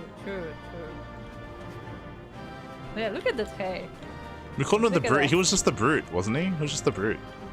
Yeah, he was just a brute. But that's what we called him. He had a name. Yeah. He had like Guvenbald or something. I don't remember. Yeah, look, there's He had a name. I guess that's the Mad King. He was like Super Saiyan. Guess so. Are there any Easter eggs in here? Oh, true. There's a lot of lions everywhere. And at that, a lot of female lions as well. Yeah, which is not common, I feel like, in art. Usually they just go for the, you know, big mane and stuff. Some mummies. It's like some tombs.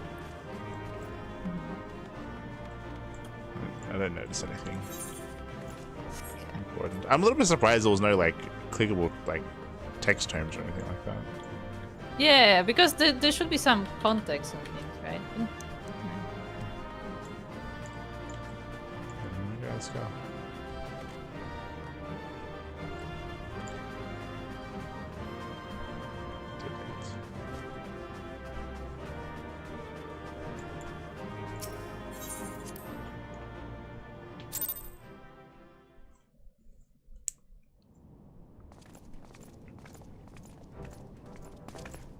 'Twould appear this place is yet inhabited by King Theodoric's kin, or what is left of them.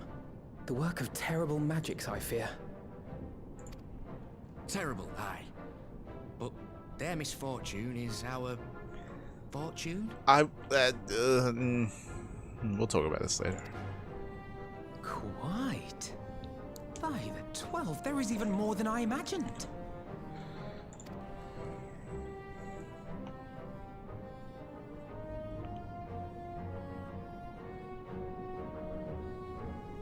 Oh, I can't wait to see the look on Lisa's face. Thanks for believing in me, you two.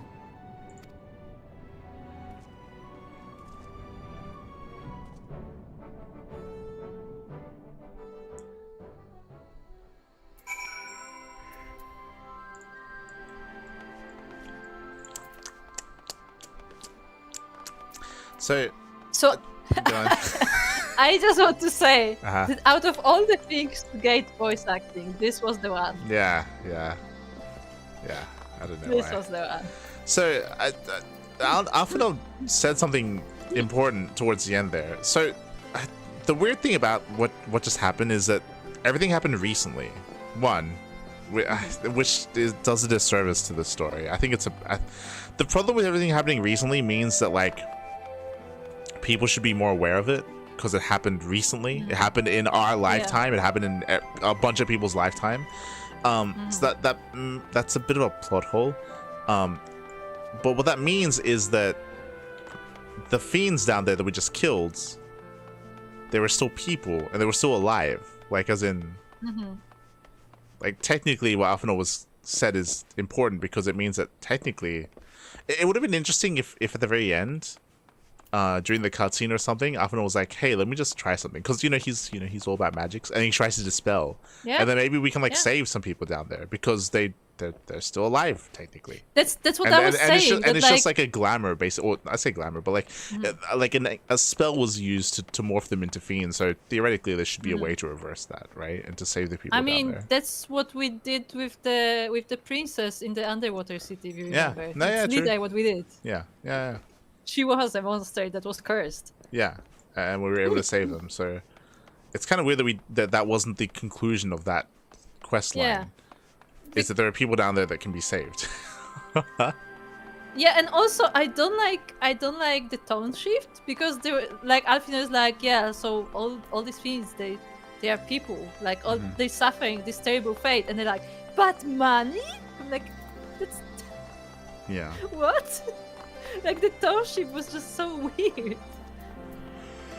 Like you shouldn't just suddenly get cheerful because hey, now we reach. I feel like if they were going to introduce. Like they can still be happy about finding the treasure, but I feel like it should be more like, well, let's respect what happened to them and like make sure that like it doesn't happen. Like something like that like makes it more like thoughtful rather than like, well, too bad, but we reach now. Kind of. Yeah, for sure.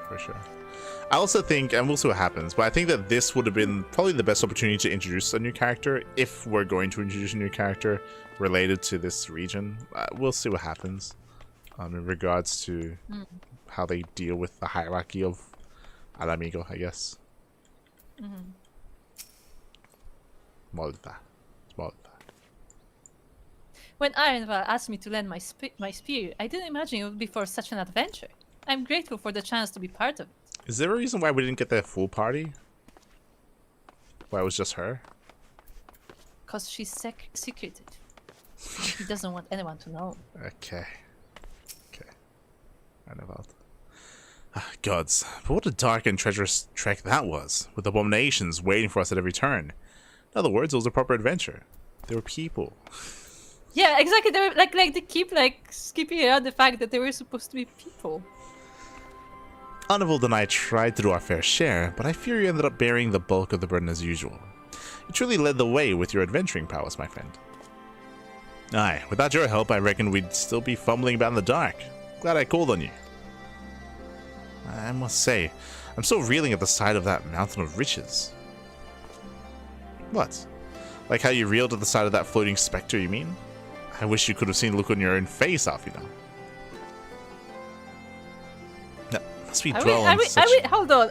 Are we mocking Alfino again? Do you want me to fight everyone? He's I'm gonna fight. He's literally the leader of the Scions of the Seventh Thorn, you know? Like, Yet everybody keeps bullying here. What the heck? Must we dwell on such momentary lapses? We found the Mad King's trove, and that is all that matters. And ironically, in character, Mielika would just come up and like punch Ironbald immediately. End the conversation.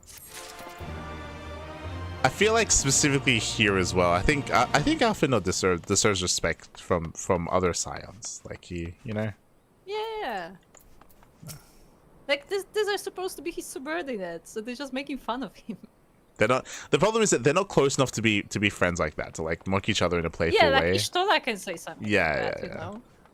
Yeah. Like I don't know, Liz can say something like that, even though it's like, you know, I may not like Liz, but Liz could say something like that. Thancred could say something like that. I guess, yeah, that's fine. Yeah, but like I feel like Ironvald is not close enough to be just bullying up, you know.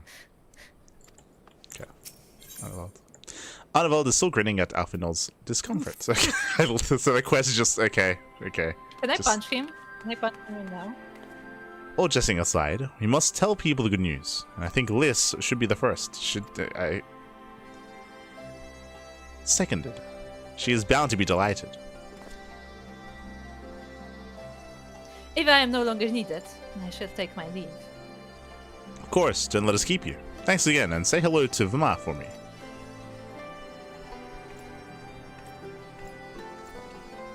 It's kind of weird that they focus on that, but sure. Now then, there is to be a meeting of representatives from across Alamigo, so Liz is sure to be in the city.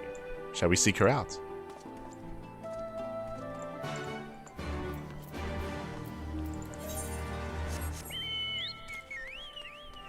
What? Ah. What's up in here?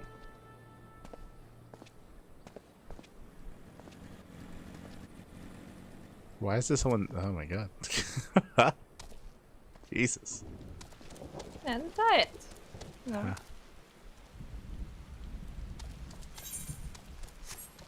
Those two didn't look good. Yes.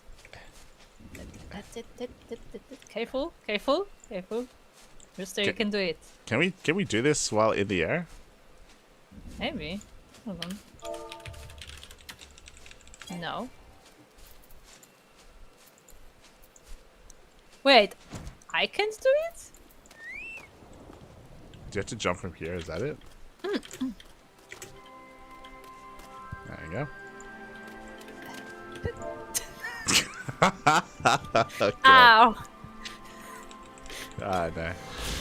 Just, Nika just jumps to her death.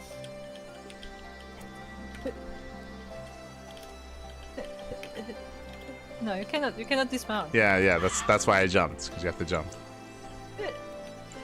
No, you have to not jump. I mean, I jumped. The Alamigan Quarter number 2. A residential area situated to the south of Alamigo. Under Gallian rule, it was assigned for the use of the An, those lowliest subjects of the Empire, not accorded citizenship. During that time, it was also known as the Peregrine Quarter, a reference to the derogatory name by which the Imperial occupiers called Alamigan natives. They called them Peregrine. Okay. Peregrine is like a falcon.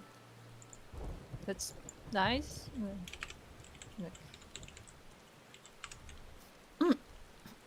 It is a falcon.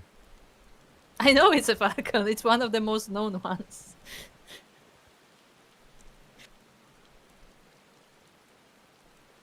But I guess they are insulted by that. It says here, the meaning comes from the late Latin word peregrinus, which literally translates to foreigner, or one from abroad. Ah. So maybe that's what the reference is. Okay. Because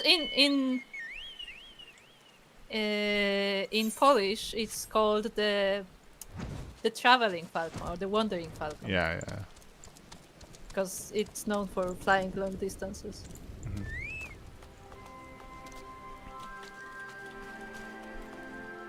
Wait, why is this here? I guess the Gallians know Latin, I guess. Okay. I guess. They just said that Liz was coming here to talk to other like leaders of the Alamegan people. Okay.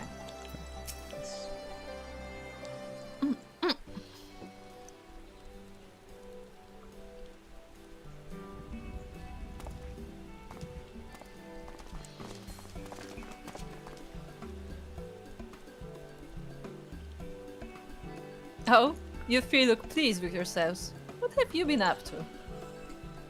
Oh, I'm glad you asked, Liz. And I'm pretty sure you're going to like the answer.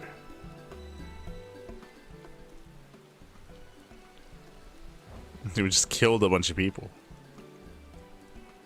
Yeah, actually, we killed a bunch of your, like, kin, but don't worry about it. That's fine, you don't care about him anyway. Oh, oof. You're joking. The Mad King strove. I thought it was a myth. So did plenty of people, but they didn't have Light and Alphino in their party. The credit for finding it should really go to them. As for what to do with it all, I vote that it go towards alleviating the suffering of the Alamigos poor. Gods, if there's as much as you say. Arnival did not exaggerate, I assure you. We could not hope to carry even a fraction of it out on our own. I've taken the liberty of sketching out a rough map of the ruins. If you would assemble a squad of your most trusted freedom fighters, they should be able to follow the route to where the treasure lies.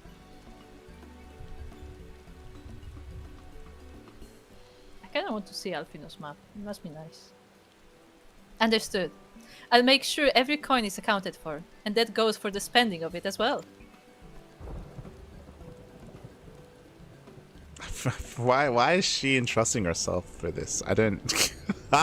Look, I'm not filled with confidence when Liz is like, I'll make sure to count every coin. It's like, what is happening? Thank you. Oh, and there is one other thing. When the time comes to draw up a plan for distributing the spoils, I would ask that you consult Alphino. Don't have a head for details. I'm not educated. I see that simply handing out sacks of gil won't solve everything, but I couldn't rightly tell you what to do instead. Oh, I know the feeling. I'd welcome any advice you could give us, Alphino. Okay, so they just address it here. He's like, hold on, before you give anything to anyone, consult Alphino. It's like, okay. Yeah, because he actually knows what he's doing. Of course, I shall be at your disposal. Commander, we've got a problem. Deep breaths, deep breaths. Tell me what's happened. The mobs gathered outside headquarters. They've started making demands. You'd best come and see for yourself.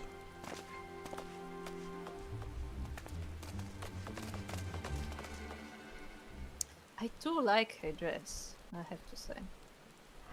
I don't like how it was used, but I do like it. Step back, all of you! Oh, we got some voice acting.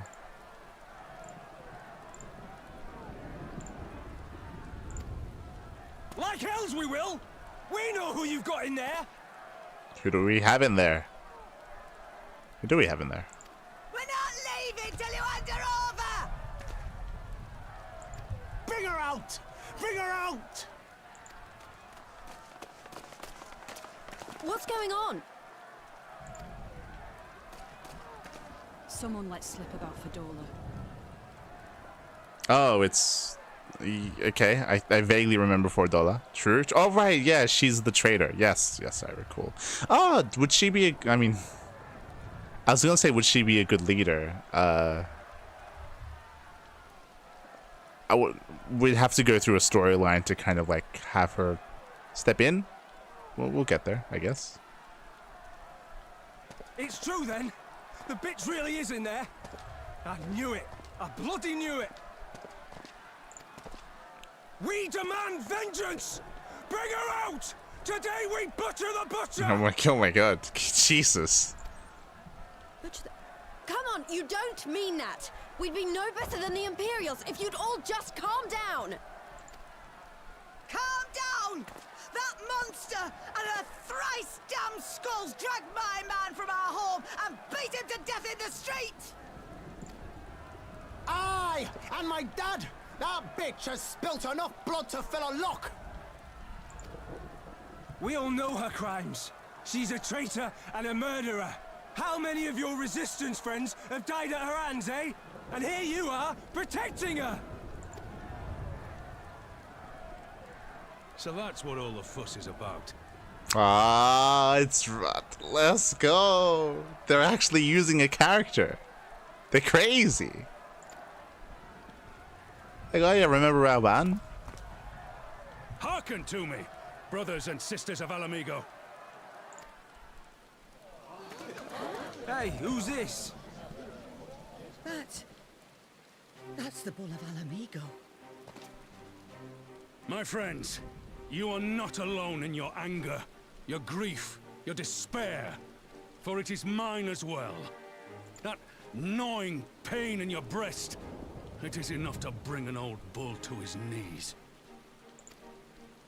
But I ask you, brothers and sisters, to think not only of the family and friends who were cut down before your very eyes, but to think also of the ones who were abducted, the ones who may yet live. Where were they taken? What became of them? These questions demand answers. He's just asking the right things. I share your thirst for justice, for vengeance. But we will gain only fleeting satisfaction if we give in to our base appetites. We will never know the truth. Now is the time that we, the people of Alamigo, must decide what manner of nation we will build for ourselves, and for generations yet unborn. When they look to our example, will they see a people who held fast to their principles, or one who cast them aside when tried? I say to you, it is our responsibility to give these prisoners a fair trial, that they might answer to all of Alamigo. The Garleans called us savages, and I'll be damned if we prove them right.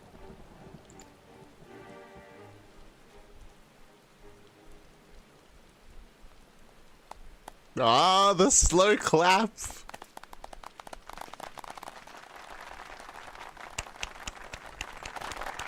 I wanted like a.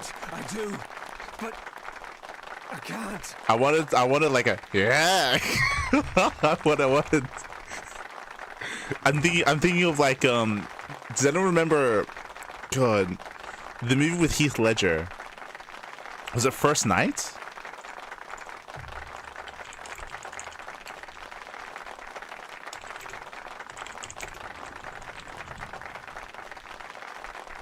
Knight's Tale, that's it. Knight's Tale. There's a scene very similar to this where one of his crew like starts like the crowd like cheering on.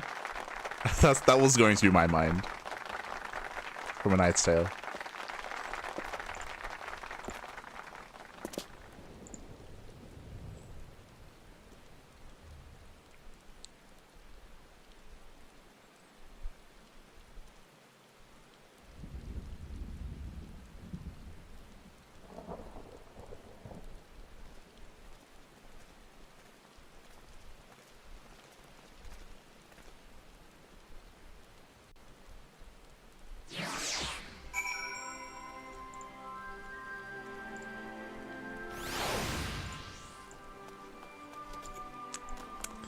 Remember Raoban? I'm glad they remembered him, the writers. I was gonna say. God. I was gonna say, you got your wish. We do get Raoban involved. I mean, we should have had more of him before this, but yes, it is good that the writers have remembered their own characters. Yes, it's a good thing. No, that was good. One thing I didn't like in this scene is the applause.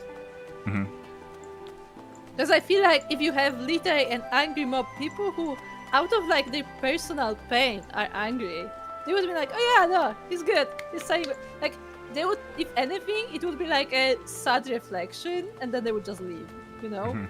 It's gonna be like, yeah, good job, man. I agree that I didn't like the applause. The applause felt weird to me, but I was expecting like a cheer. Like, I think that would have been fitting in the sense that it's not about like they're cheering about like their people being gone and killed or anything like that, but like the idea of leadership, the idea of like of pushing forward and wanting for a better people, a better nation, and also like again like everything he said was actually good. Like how he was like, hey, like I'm on board, you know, like fuck this bitch, right? Like, but at the same time, they swore a lot. They said bitch a lot.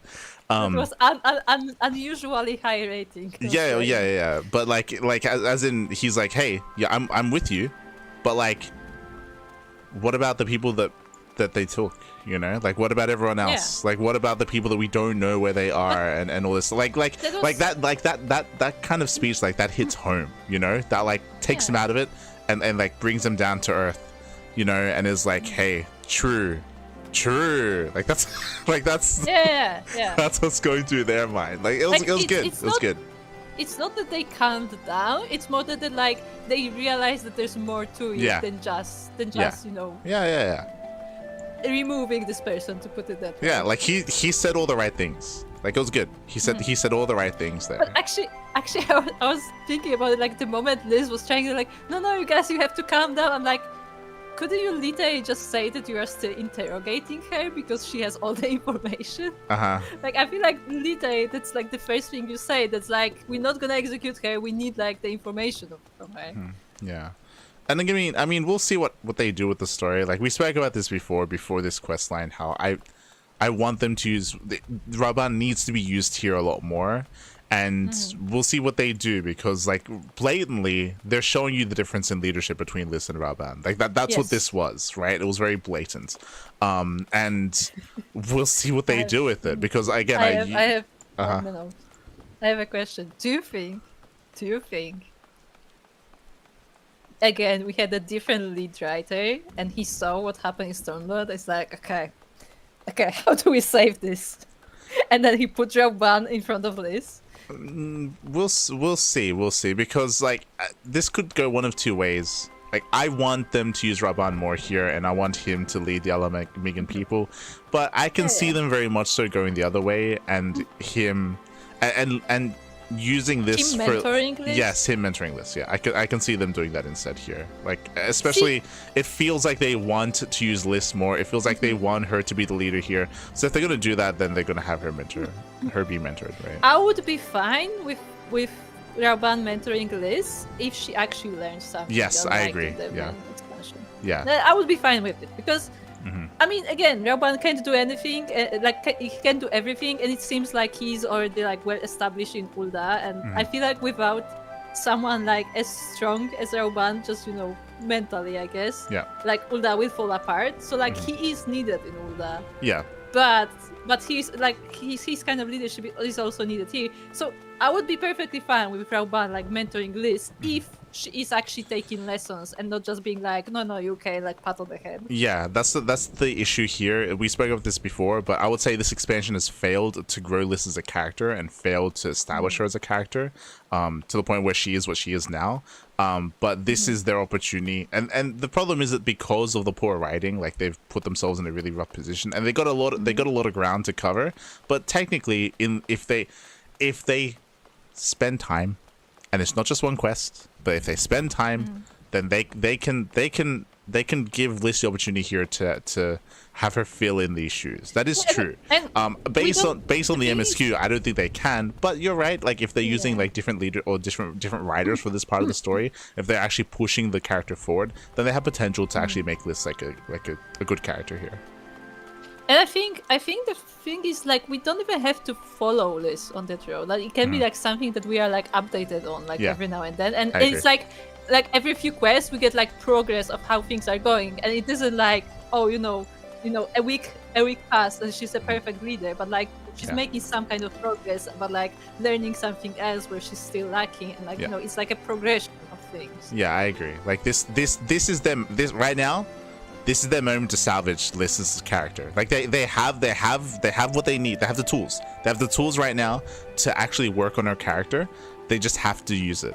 So like Raban steps in, you know, he's got experience, like he's got his people, you know, Liz is trying to do what she can, she's failing, right? Raban can step in and we'll see what they do with the writing here. And I would say there's actually more reasons why Raban is a fitting teacher as well. Yeah. Because he's a leader like in military sense and like a country sense, but he's also a father, so he could also like, you know, be the father figure for Liz as well, because she didn't really have a father, because as far as we know, I think her father died when she was like a child. Yeah, he died when she was a child. Her sister was a little bit older, and her sister spent more time with her father. And their mother like died even earlier, I think. Yeah. So like she didn't like have proper parents, so Raban could be like that parent figure for her. Yeah.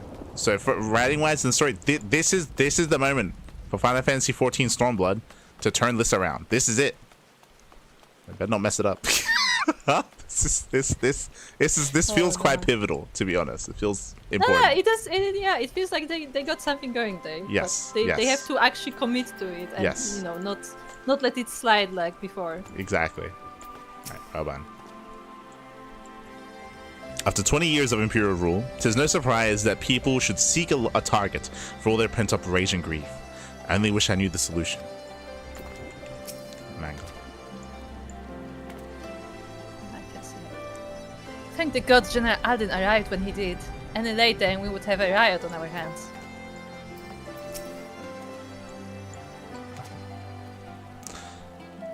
Fordola and her skulls may have aspired to be Imperial citizens, but they were born Alamigan. To their countrymen, they are traitors of the worst kind. Unaveld. True.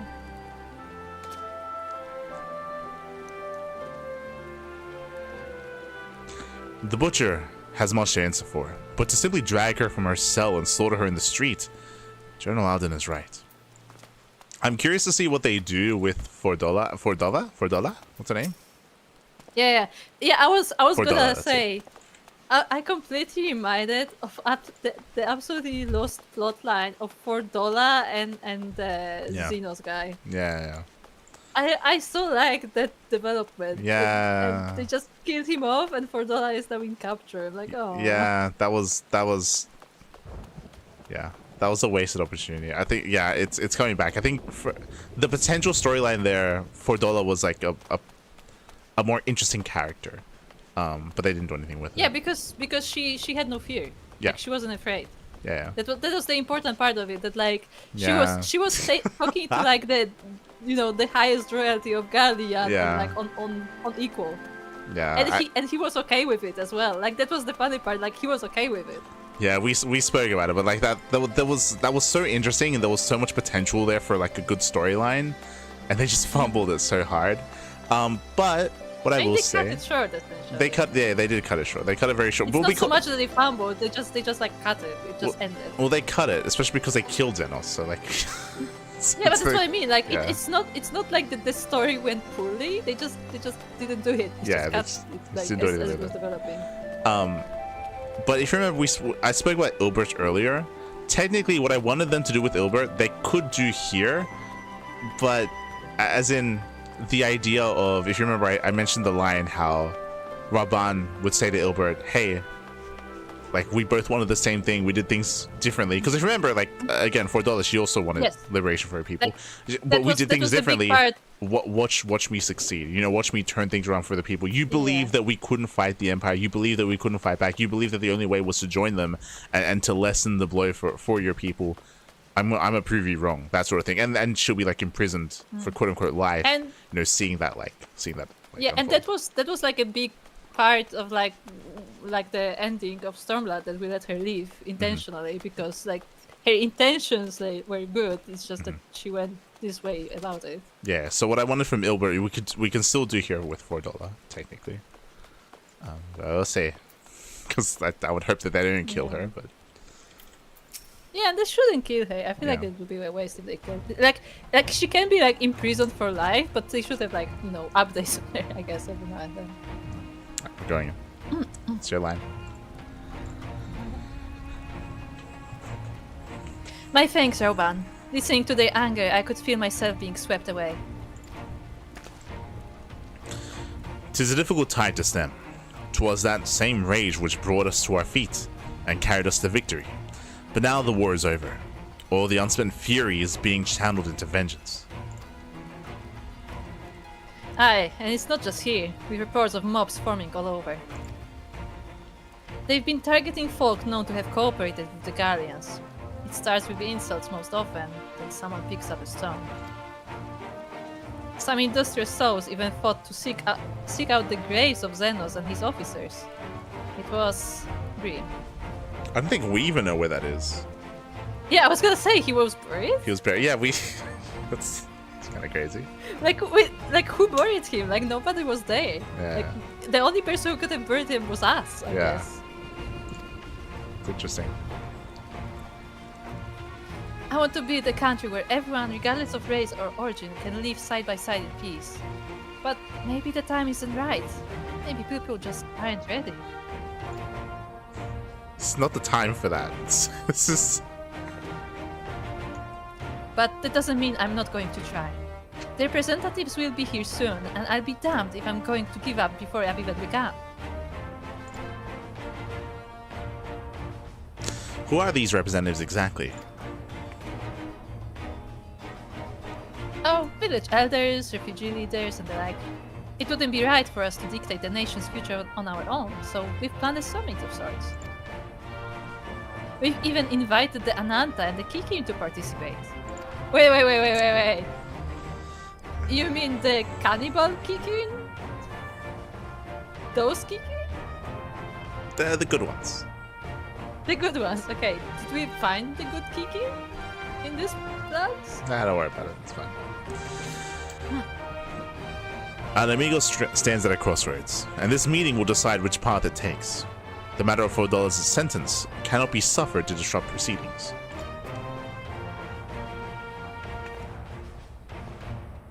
Then let's execute her and be done with it. She herself asked to be put up to death. Ago, I already explained why we wouldn't do that. It's like everybody just wants to kill her. Sending her to the gallows might satisfy people right now, but where would it end? Should we round up everyone who collaborated, and everyone who didn't resist? There would be no one left, and we'd be no better than Theodoric and Xenos.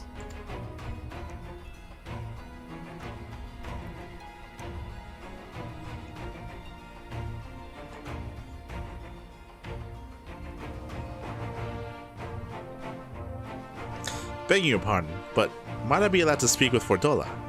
Only I caught a glimpse of her past, a moment of it anyway, during the fight. She's done terrible things, aye, unforgivable things, but in some ways, she's a victim of the circumstances in which she was born. That's something I can understand.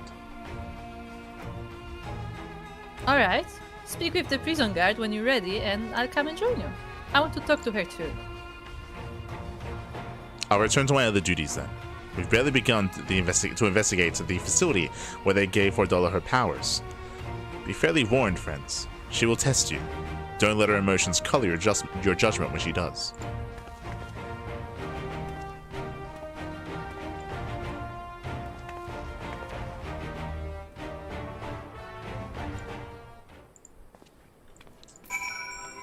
Also, another thing I wanted to mention, in this world of war, to put it that way, wouldn't it be a worse sentence to be forever in prison than for her to just be killed off? Yes. Like, it would literally be the worst sentence because she's like forced to watch it all unfold. Yeah, that's why like I that's what I want. Yeah, but what I mean is that, like, wouldn't they say that? They should. That's my point. It's like just killing her off. It's like she already lost everything. She lost the fight. She lost her position and everything. So like So I don't know. So Guppa, remember what we said about this being a really important moment when it comes to character growth? The problem with what just happened here is that when Liz first spoke up to the mob, she said what she just said then. She said like, hey, we don't want to be as bad as the Imperials and stuff. And that didn't hit home. That fell on deaf ears. Then we had Raban step in and do his speech. this should be the moments where we make it clear that like that this is the wrong approach that you should be taking. Like this is that there's something wrong with your thinking here when it comes to this. The problem is that Raoban, there was no communication here, and she said the same thing. If you notice, like she said the exact same thing when asked about killing Fordola. She said, "Oh, we don't want to be as bad as the Garleans and Theodoric," and she said that she said that like I want, you know, everyone to live in peace and live in harmony and all this stuff. Like what she's saying hasn't changed from the angry crowd. Like we spoke about it. Like this is the moment where she needs to grow as a character, and she still hasn't yet. She needs to change her mindset as to how she's thinking of things, because what Raoban has said is correct. Right now, like you can have the ideology and the end goal of wanting like peace and harmony and stuff like that, but right now a war just occurred. You just liberated some people. There are there's gonna be a lot of disdain. And they are mad. Yeah, there's gonna be a lot of anger. There's gonna be a lot of rage, and like there are things that you need to prioritize. prioritize. Heal quickly. Yes, and you need to approach things in a very different way, in a very delicate manner. And you need to be like a little bit more strategic in how you approach things right now, because if you mess up, then there's going to be rioting, then there's going to be a lot of destruction and all that stuff. And you won't be able to stop it, because literally the people you were fighting with are now fighting against each other. Yeah, and there was no reflection on what just happened, on what Raoban just said. You know what? This. You know what's funny? Raoban would know, because Ul'dah had a riot. Yeah. And Raoban just left. He needs to be here to tell her these things, because no one else is going to tell her these things. And if he's not here, then she's not going to learn, and we're just going to do more of the same shit. Like fuck. I thought she was supposed to have Mango as kind of like, you know, this person who's like more sensible, like responsible. But then Mango is like, why don't we just kill her? I'm like, oh, okay, I see. Like I was honestly surprised that Mango said that. Because she was, I think she was presented as like more responsible. Yeah, I agree. That was a weird line. Half, you know. If you will have me, I have a mind to attend this interview as well. Interview? All right. Yeah. I have no great wish to stay for Dola, even if I could, but there's more to her than meets the eye. I'm sure of it. Yeah, now they're gonna tie it into the fact that, like, to what he said about his upbringing. Maybe. Speak with the guards, and we go in together. I think it's best if I stay outside and keep watch for troublemakers. After what that woman did to Methrid and Commander Kemp, I'd struggle not to throttle her.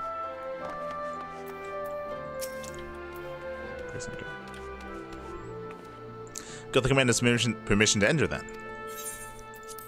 Yes. So collects Mango.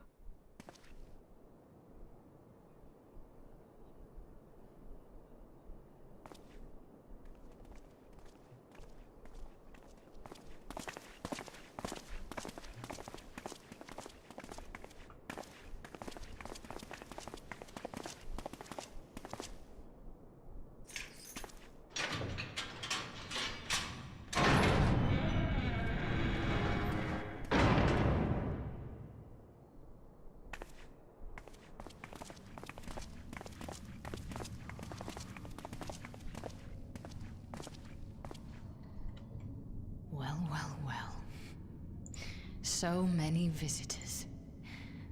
Come to have a good laugh, have you? This is a really important scene. There's a lot of writing on this. We'll get into it. Take it away. Or do you mean to put me out of my misery? To finish what you started? It's about bloody time. That's not why we're here, no. Do you remember what I said? How I promised you you'd live long enough to see us win our freedom? Well, I meant it. And not to mock you either. You're wasting your time. All of this is pointless! There's no reason to keep me alive, and you know it! I killed your men. I killed my men. And you know what my only regret is? That I didn't kill you when I had the chance! That's a lie, and you know it! You think we can't tell what you're trying to do? That we're blind? Yeah, you're a fool, but you're not stupid. You're ruthless. Relentless. You'd give up anything and everything to get what you want. You didn't come this far, climbing over the bodies of your own brothers and sisters just to piss it all away. I see you, Fedora. I see you for what you are.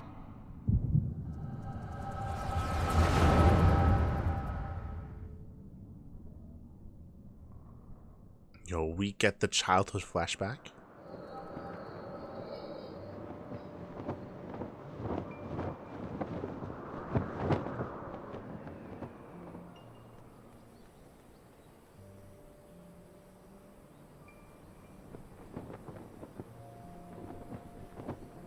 Fedora, we mustn't be late. The Imperial Viceroy will be attending today's banquet. All right.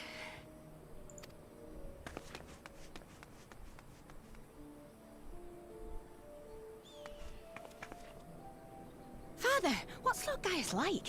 Is he nice? Are you friends? There you go again with all your questions. Lord Gaius is a great and honourable man who looks after all of Alamigo. He's very busy, and if we don't hurry, we'll miss our chance to see him. Go, is the family that privileged? Like, what is happening right now? What?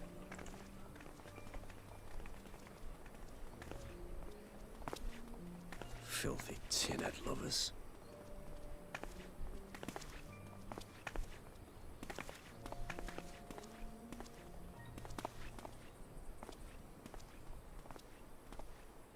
Father, what did that man call us?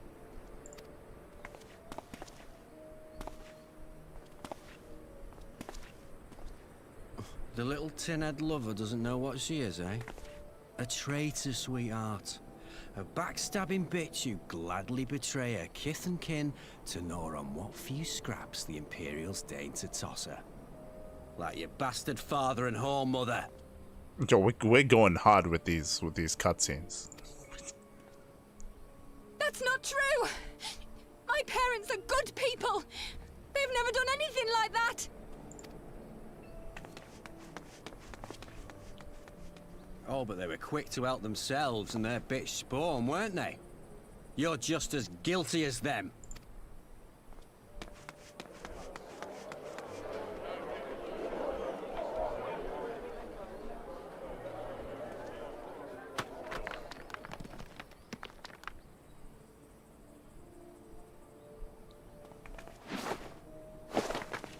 Fadola! Traitors!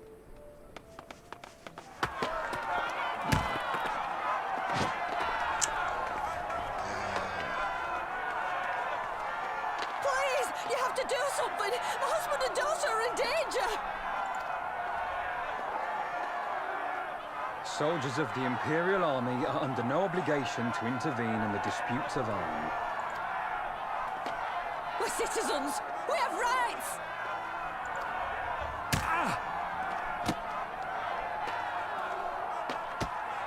I'm scared. It's all right. It's all right. They don't understand, but they'll see in time. They'll see that this is the only way to survive. Traitors! Traitors!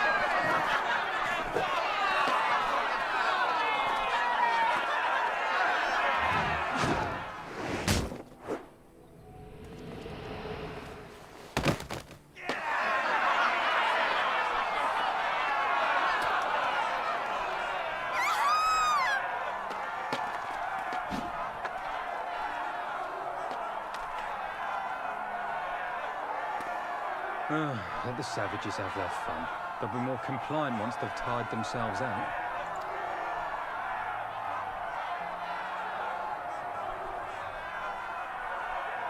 There could be such a better story here.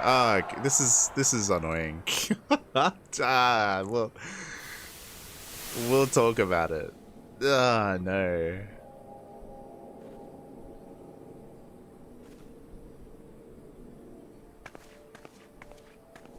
Vidola, please! You already have citizenship. Why would you want to become a soldier?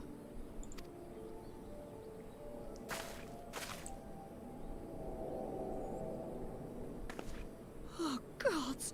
What have you done to your face? Forgotten it already, have you? I'm honoring Father's memory. By telling the world that you know better than a common savage.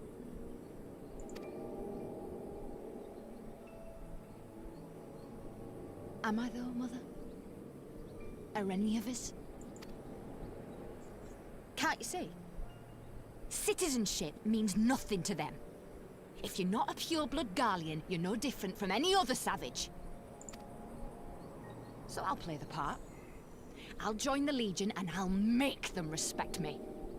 And when the mob see that, they'll think twice before throwing their stones.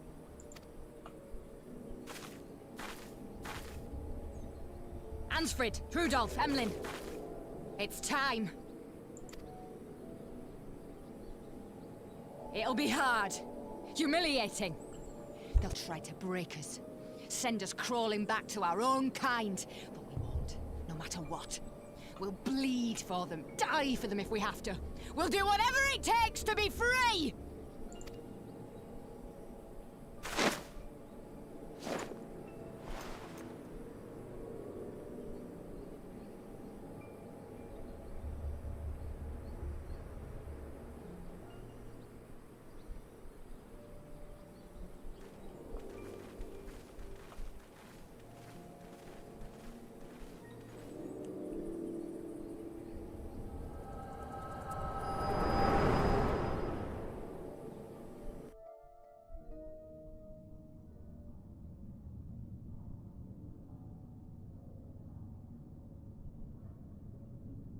So... I know. Shut up. You had every chance to kill yourself. Fashion a noose from your clothes. Wait for the guards to leave you alone long enough to slip it over your neck. I said shut up! Oh, but then it would have all been for nothing, wouldn't it? Whatever it takes. That's what you said.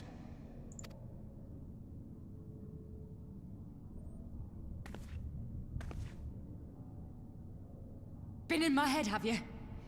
Had a little peek at my past? And what? A few stolen memories tell you everything you need to know, do they? Don't you dare patronize me! You don't know a god's damned thing about the life I've led! The bastards that killed him. The bastards that let it happen. My father deserved better! I swore I'd do whatever it took to make them pay!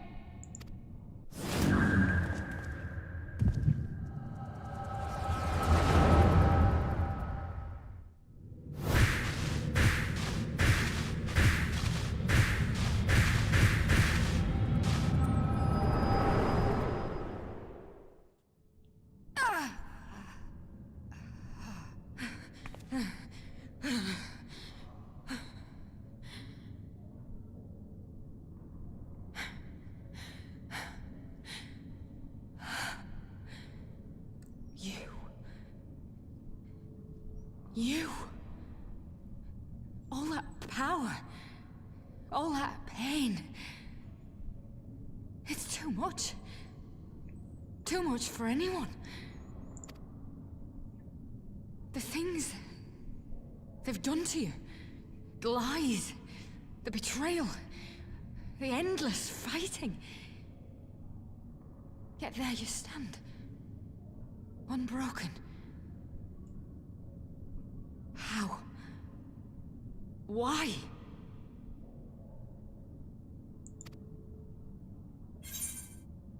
It shouldn't be us that makes that makes her have this revelation.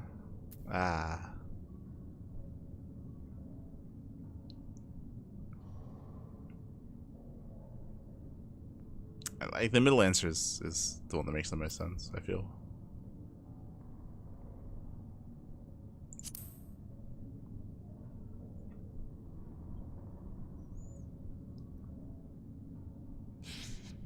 Damn you. Damn you all.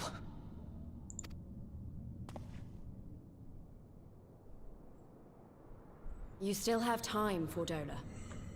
Think about how you want to spend it.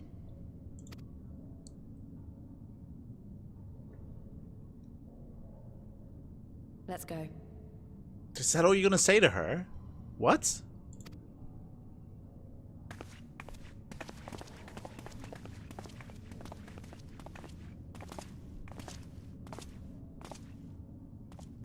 What? Wait, what?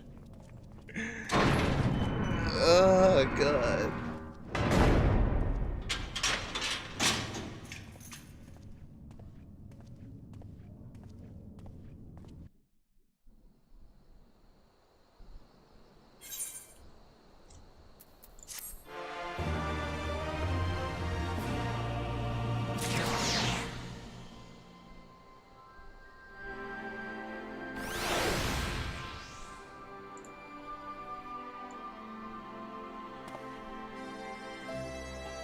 Good job to whoever put down all the footsteps sound effects in this game, by the way. True. All the footsteps. Sure.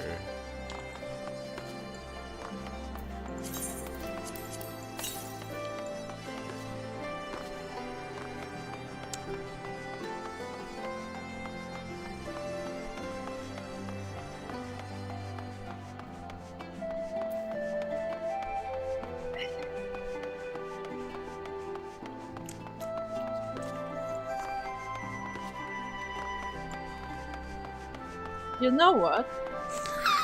Go on, you can speak first. I got things to see. Go on. Yeah, I know you, but like I'm not nearly as critical. I would say that probably. I don't know, to be fair. I assume you have way more like overall criticism.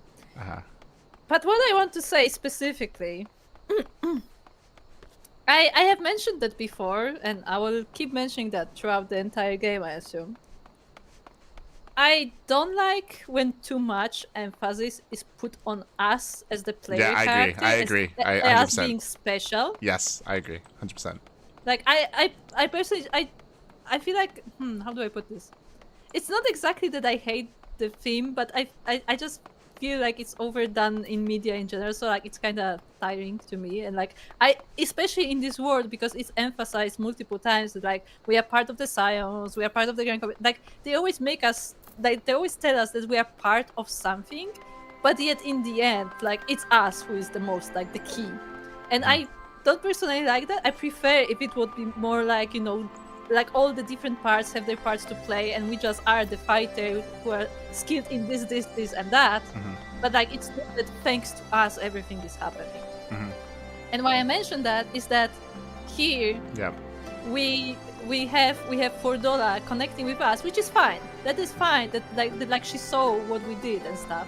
What I didn't like was that she was like, "Oh, you have suffered so much, and yet you're still fighting." Where compared to a lot of characters that we have met, I feel like our character hasn't suffered that much.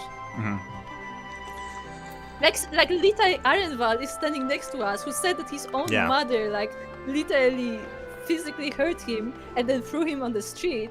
And she's like, "Oh, you have suffered so much." I'm like, that doesn't feel right. I feel like if anyone, she should have said that to Arenval. Yeah, I 100% agree. And then it could have been like Arenval's moment where like, because he has been with the Scions, like he said it himself that like he was like, you know, basically a sellsword until that point. But then he joined the Scions. It was like, okay, maybe I can do some good in here, and that's how his character progressed. So that would be a good connection for Dola to have, because he was trying to appeal to her, and then she would see what he went through, because they have very similar stories essentially, just in from different like environments, but like their stories are in a way similar, and see like how he dealt with it instead. And that would be a better connection there, and would also give Arenvald like a reason to be with us on this adventure. Yeah, I agree 100%. Like, if you listen back to me like watching that cutscene, I said the same thing. As soon as that happened, I was like, we should not be the reason why like she has this kind of revelation. Like, that doesn't make any sense. Like, as you said, like there are other better fitting characters that are there in the moment. Along the lines of what you said about not being the center all the time. Being the center is fine, but like it's on a case-by-case basis. There are certain situations where we should not be the center of attention, where we shouldn't be the reason why something happens. This is an example of that. I think it happened the last time we played the MSQ. Like we said the same thing, where like we shouldn't be like this. I think it was related like, to Hien. This is about the nation, not about us. Yeah. I think something similar happened with Hien over in Doma as well. Like that, where like the focus should be on other characters at times instead of on us. And it makes for worse storytelling if it goes to us, as you mentioned. Like it makes more sense if there are other characters that appeal to that sort of thing. For sure. Like that was a really poor moment and a poor choice writing wise, to make her focus be on us instead of another person that was there present, like Arnevold. I think what was useful with her like connecting to our memories is if she saw the events, because she wasn't there for those events, and like she saw events from different perspective, and then she like started thinking about it, like what has happened and like what we have seen from like our side.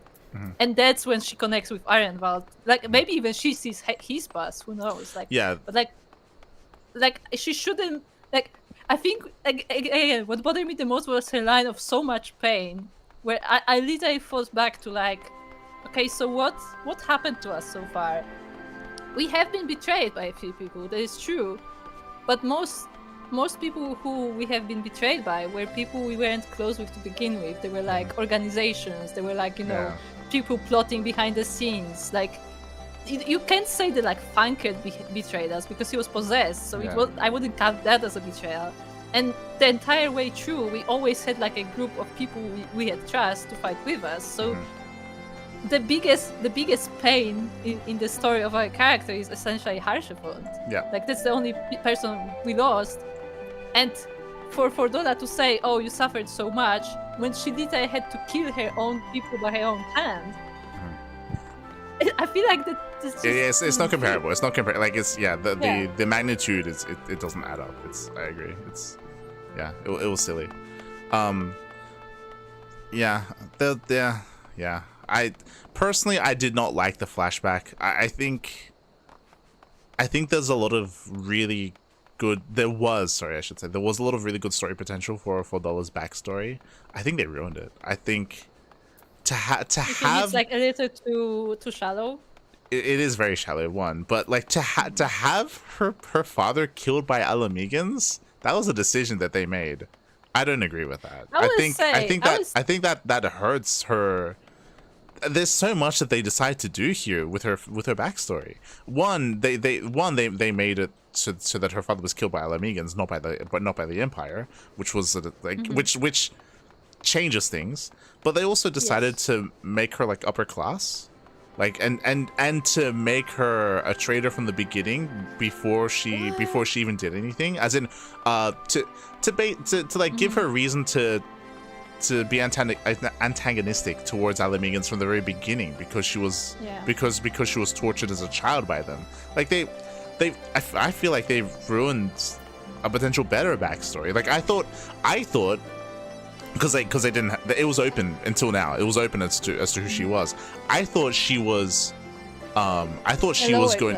No, I thought she was going to be one, lower class, but two, I thought that she was going to be one with the people, that she was going to have their trust, that she was going to be someone that they depended on, and then she made the turn. But here, the people never depended on her. Here, the people never trusted her. She was never part of them. Like, she was always an outcast from the beginning. There was never that connection. She was always a traitor. So why not? Now the decision for her to side with the Empire is weaker, because now it's an easier decision to make, because she doesn't feel like she's betraying her people, because they had disdain from her from the beginning. Like they just took away from the character instead. Like who is she fighting for? Yeah, exactly. Because she just said it herself, like she she hates the people that killed her father as well as the people that didn't do anything about it anyway. So like, yeah, now that it's just, now she has less motivation. Now she's a less complex character. There's less depth there now, and they didn't have to do that.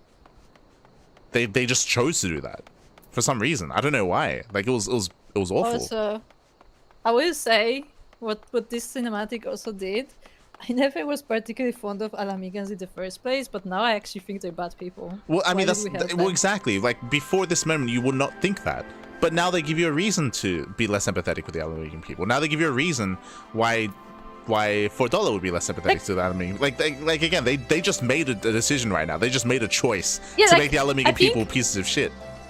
Like why? Yeah, like I think they wanted you to like be empathetic towards $4. What they did is like, well, she's kind of right, you know. It's like maybe these people weren't. No, like I mean, what I said before, it just makes her decision an easy one. Now there's less complexity there.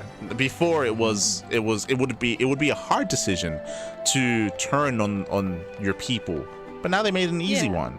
So now it's just a worse character now. It's like what? Like why? Like why was this decision made? Like, it just makes her a worse character. Aye. Yeah, I don't know. That was shocking. Like that they made that decision. That's crazy. I just like I don't know.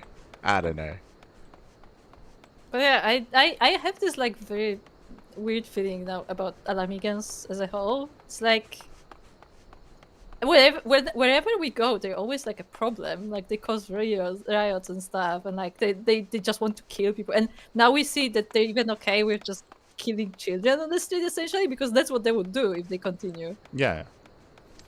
Like that's the thing. Like they didn't establish that until now. Like this was the moment where they made that decision to portray the Alamigan people in that light. Up until this point, like it was more understandable because it was in the context of them being subjugated. But like this is like and they never targeted kids. This is different though. Like this, they took that extra step.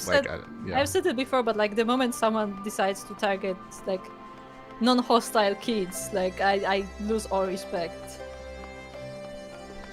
Yeah, it's just I don't know why they just did that. It's weird.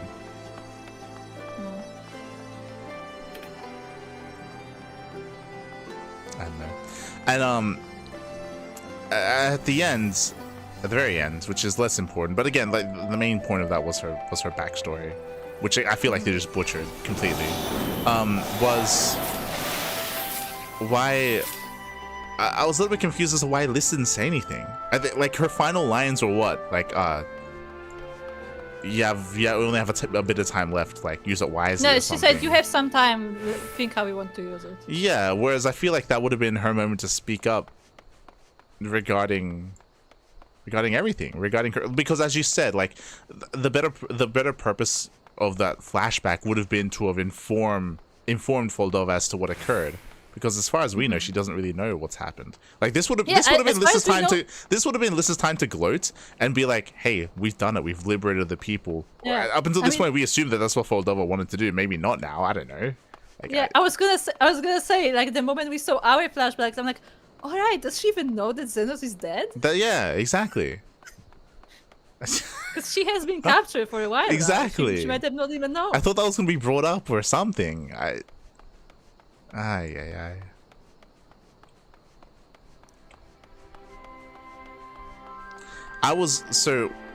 what I was hoping for. God, that's so my mind was racing when it came to the backstory.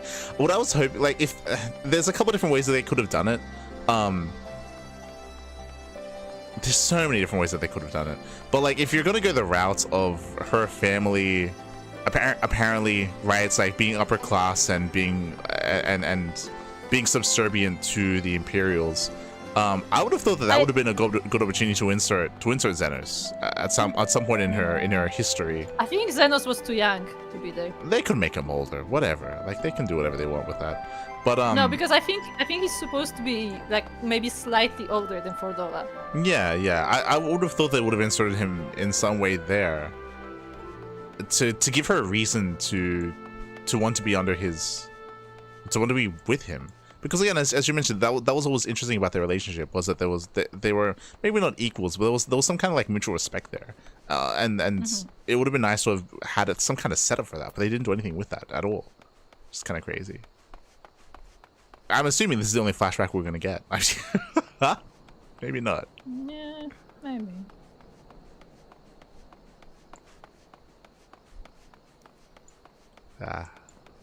Yeah, I don't know. They yeah.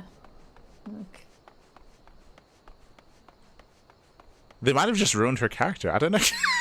Like, I wouldn't go as far as ruined, but they definitely changed how some things feel. I feel overall they've taken away from her character. I think that's 100%. They've taken away from her character here, and they've taken away from the Alamegan people. They've yeah. Also, I feel like more than Fordola, they take away from the Alamegans. Yeah. Because I just don't feel good about Alamegans right now. Yeah. Because first we heard the story from Ironval that like he was thrown away. Like his story was more personal, so it's like, you know, it's tragic, but like it's more like understandable. But here we just see that like it feels like it was a bigger thing where Alamegans just hated each other constantly. We're just giga racist, I guess. No, I wouldn't even call it racist because she was of the same race, I believe. I don't know. Yes, but like she was like. It's more. She was like adjacent. She was like Garlean adjacent, right? Like. Yeah, but it's more that they were very quick to be hostile, I guess, to just be aggressive, and not aggressive in words, but like literally, like if you look at them bad, they will kill you, kind of people. Mm-hmm.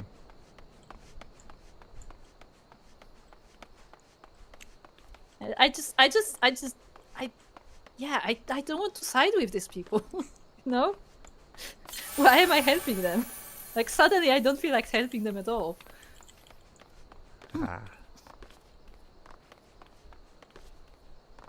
Hello, Mr. Mintler. And you didn't sleep when you weren't broadcasting StarCraft. The rumors were true. Este, Mr. Mintler. Alright, Arnold. Nice hat, Sorka. Let's finish this quest line. Sorry about that. I let my emotions get the better of me. It's just that she and I are of an age, and where neither of us are one thing or another. Can't help but feel like she's my problem to solve. I feel like she should be Liz's problem to solve. She should. It's fair if she's Ironval's problem to solve, but that's the thing. Ironval didn't solve it. It was us. That's exactly the problem. I feel that. The capacity to experience such visions of the past had always seemed to me to be a most desirable talent, but I see now that it is much a burden as a blessing. This is lost in thoughts.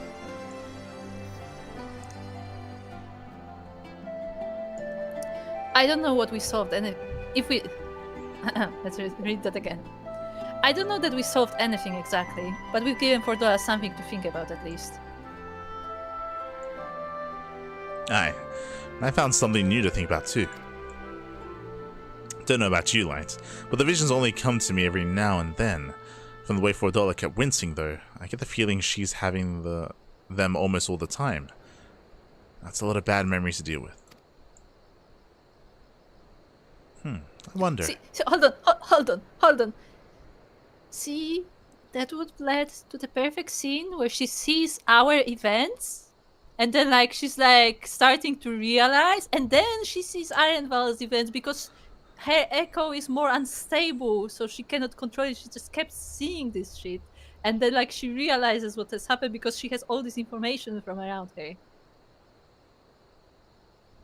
Okay, continue. Well, I don't know if that matters anymore because of what they did with her backstory. Like, I don't know if she cares at all about the Alamegan people. I'm not talking about the backstory right now. I'm talking exclusively about the fact that our memories made her change her mind. I still think it should be Ironval's. No, yeah, 100%. It's just now because of what they just did with her character. I don't know if she. Originally, I had assumed that she was like Ilbert. Right? That she wanted. Yes, exactly. Yeah, that was the assumption. Is that she did what she did because she believed that was the best way to help her people, was to side with the Garleans. But now I now I can't say that. Now I don't think she cares about the Alamegans anymore. I mean, maybe she. Yeah.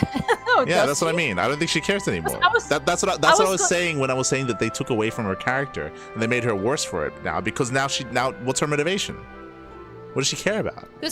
Because I was gonna say that, like, leaving the words of her father, they're like, oh, you know, they just don't realize, so I'm gonna be like the one who saves them. But then she also said that the ones who killed her father will pay. Yes. So it's one or the other. That's what I mean. Like that's what I mean. They ruined her character. Like, they ruined her motivation. Like, what does she want now? What does she care about? Now the whole point, remember, the whole point was, even Liz said it before the flashback, the whole point was that she was meant to be in prison, and that Liz was meant to show her like what she could achieve with their people, and how they can excel, and how fighting back against the Empire clearly was an option, was a solution, something that we can succeed at. But now I don't get the impression that she would even care about that anymore. Thank you for the follow, Shameless. Thank you, Shameless. Thank you. Yeah, I know, that's like, again, like, they made a choice with her backstory, with her character, and I think I don't think they thought it through. I don't think they understand the implications of what they just did. The writers, I mean. Like, you can't say that she cares about the Alamegan people. We don't have any. Now it's the opposite, as far as we know. Yeah.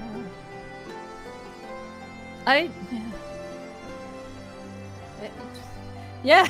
That's what I mean. Like, it doesn't make any sense that they made it that she was that she was targeted as a child, because then she never had a connection with the people, because she was targeted from such a young age.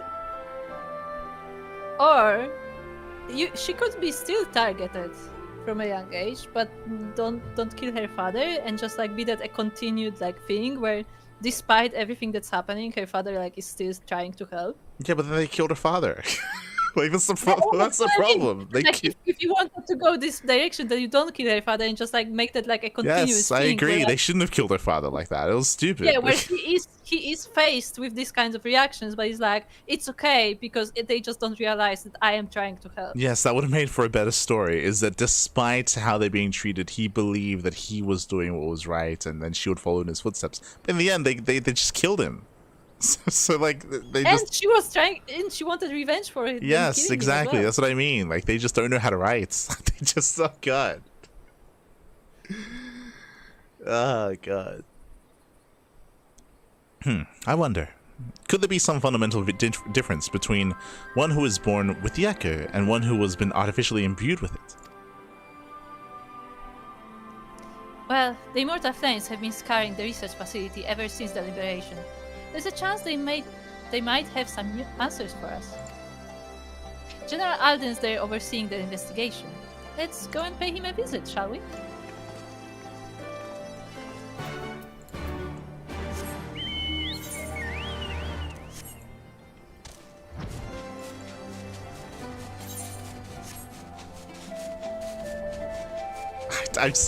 Yeah, I don't know. I'm still in shock about what just happened. Yeah. It was looking up, and then it just nosedived down. Like, again, they did not have to do any of that. They just did that just now. I can't. Yeah, it was a choice. It's a choice they made. Right before we're meant to meet with the people of Alamigo as well. Sad. General Alden is inside. Aye. Will you be joining him? Yes.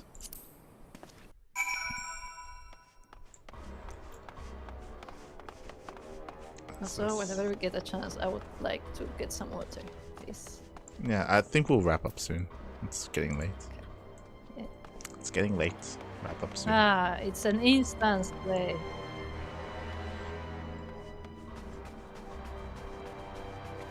Let's do a lap. Let's go to Arnivald. Speak to the name. But there's characters. a flame investigator. I know. We're ignoring him. Okay. Ah. They should burn this place to the ground and be done with it. Are there not people inside these chambers? What? No, we don't know. Seeing this facility, I'm reminded of what they did to Cryo. Oh yeah, remember Cryle? She's in the hospital. If you go up, you can see like the Frankenstein machine. You can go up the steps.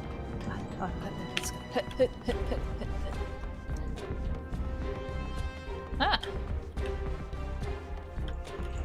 Alright, this. She just says to talk to Raban. Okay. What news? You spoke with Fordola, I take it. Yes, we did.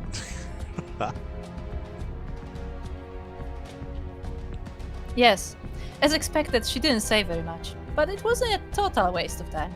Ironvald noticed something odd about her. He thinks she might be having visions almost constantly, which is not how the Echo normally works. Have you found anything here which might explain why it's so different for her? We've been hard-pressed just to organize the research materials, let alone study them. To be frank, I'd welcome the Sound's expert assistance if you have time to lend a hand.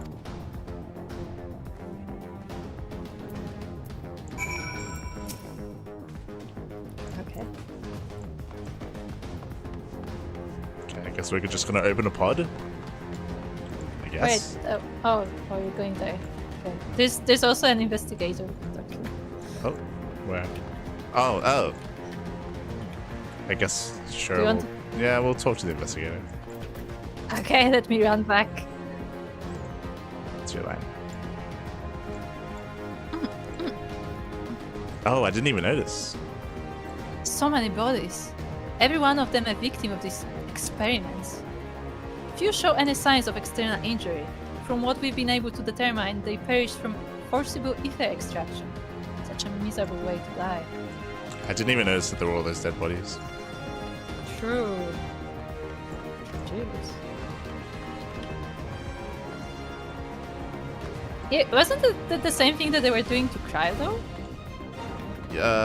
Yes. I believe they were extracting her echo. Because she had the echo. Magic pod. So open the pod.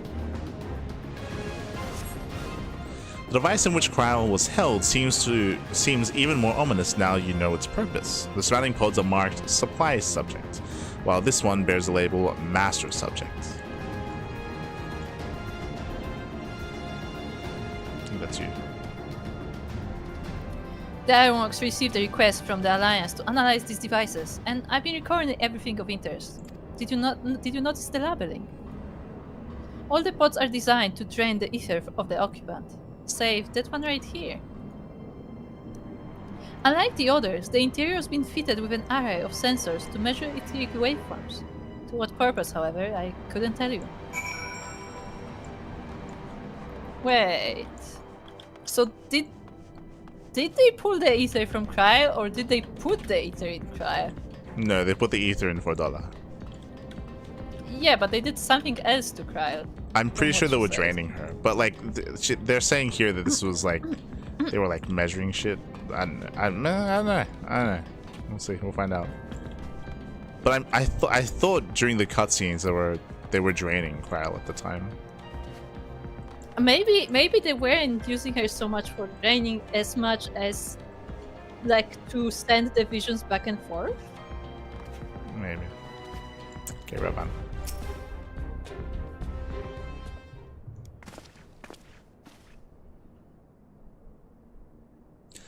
Nah, I know little and less of science, so any light you can shed on this facility's operations would be most appreciated.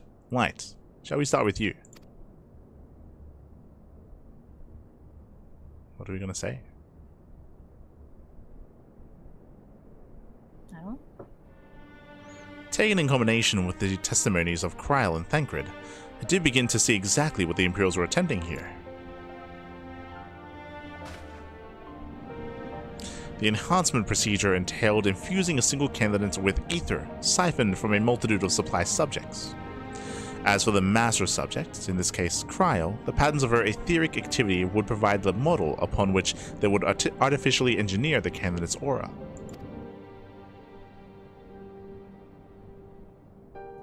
In other words, they were trying to recreate Cryle's echo? I believe so. Which would explain our prisoner's present state. Corral is possessed of an unrivaled ability to hear the whispers of the soul, and it seems probable that the procedure engendered the same acute sensitivity in Fordola. The soldiers who guard Fordola, many of them lost friends and family to the skulls. They probably shouldn't be guarding her, then. Yeah, again, yeah. that sounds like a conflict of interest, Yeah, if anything. that's not smart to have them there. And there's a sentry at her door, night and day. If she can't help sensing their thoughts and seeing their past.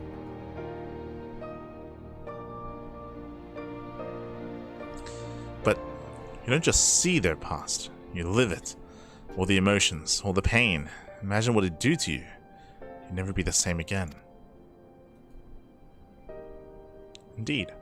As you may recall, Ysayle was completely transformed by a single glimpse of Horalsgar's past. Fordola may have been forced to experience the agony of those whose lives she destroyed. The guilt must be unbearable. That explains her request to be executed. She requested that before she was imprisoned. Just as a heads up. Sounds to me like a kind of justice. Regardless, she can suffer on for now. We have more pressing matters to consider. If the results of these experiments have been relayed back to Garlemald, then there will be naught to stop the Empire from repeating the trick. They could give the echo to anyone, to an entire legion. We must be ready. We must learn all we can of these godforsaken procedures, and Fordola remains our best source of information. She'll not be getting her wish yet. Not yet. Right. Keep faith, lass. If you're to convince others to follow you, you must believe what you're telling them. People will respond to passion, but not if it's feigned. I understand. Thank you, Jaina. I don't know if that's the best advice to give, but sure. In case of Liz, probably not. We should leave the flames to it. Let's go.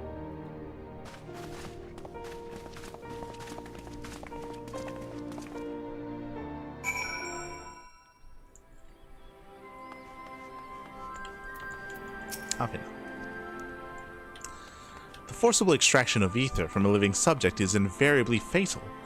How many died that Fordola might gain her new abilities? I've never known why I was given the echo, but this makes me want to put it to good use.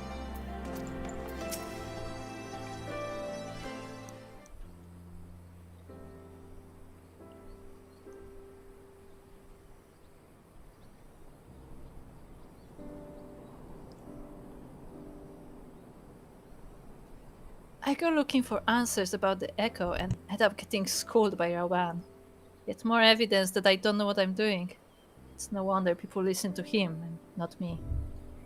That's why we need some character development and growth, Mr. Writer. General Alden is a veteran of countless campaigns, Liz. You cannot compare yourself to a commander of his experience. I know, but I also know that I couldn't have convinced that mob to give up and go home. Makes me realize how much we rely on his authority, and how much I still have to learn. Are you gonna try to? Are you gonna... No. No shot. I wonder what he'll do when everything here is settled. I mean, it's his homeland. True. After going to the trouble of winning it back, why he not want to stay? 'Tis a quandary which countless refugees now face. To continue the life they built in Ul'dah, or start again in the land of their birth.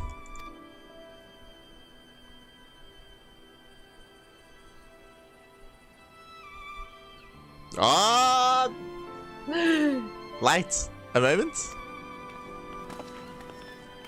We missed you. It's the big bull himself. Not the little bull. Nah, he's big. Okay.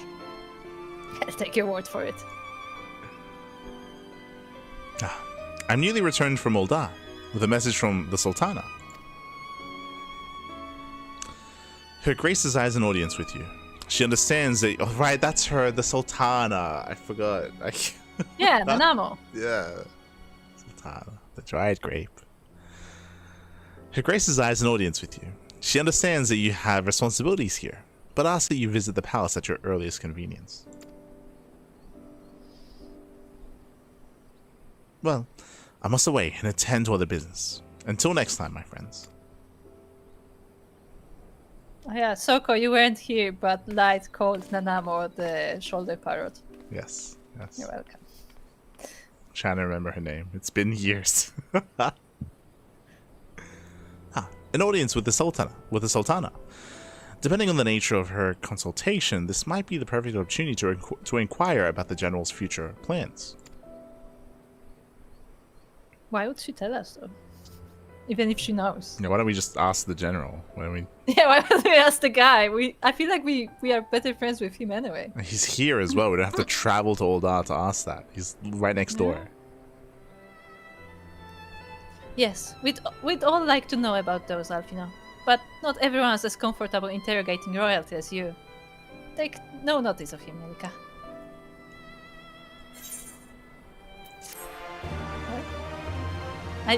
I didn't process what Liz just said, I'll be honest. It's like, hold on, let me read that again.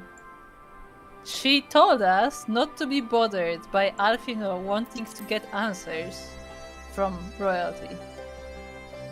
Liz, we've been with Alfino longer than we have been with you. God damn. I know I could learn so much from Marban if he decided to stay, but it's his choice, and I'm not about to try and persuade him. Ul'dah needs him too. I know. In case you're wondering, I'm not planning on staying in Alamigo. Too many bad memories. And besides, I like my new life. Fair. So I wouldn't want to stay in Alamigo either. I appreciate that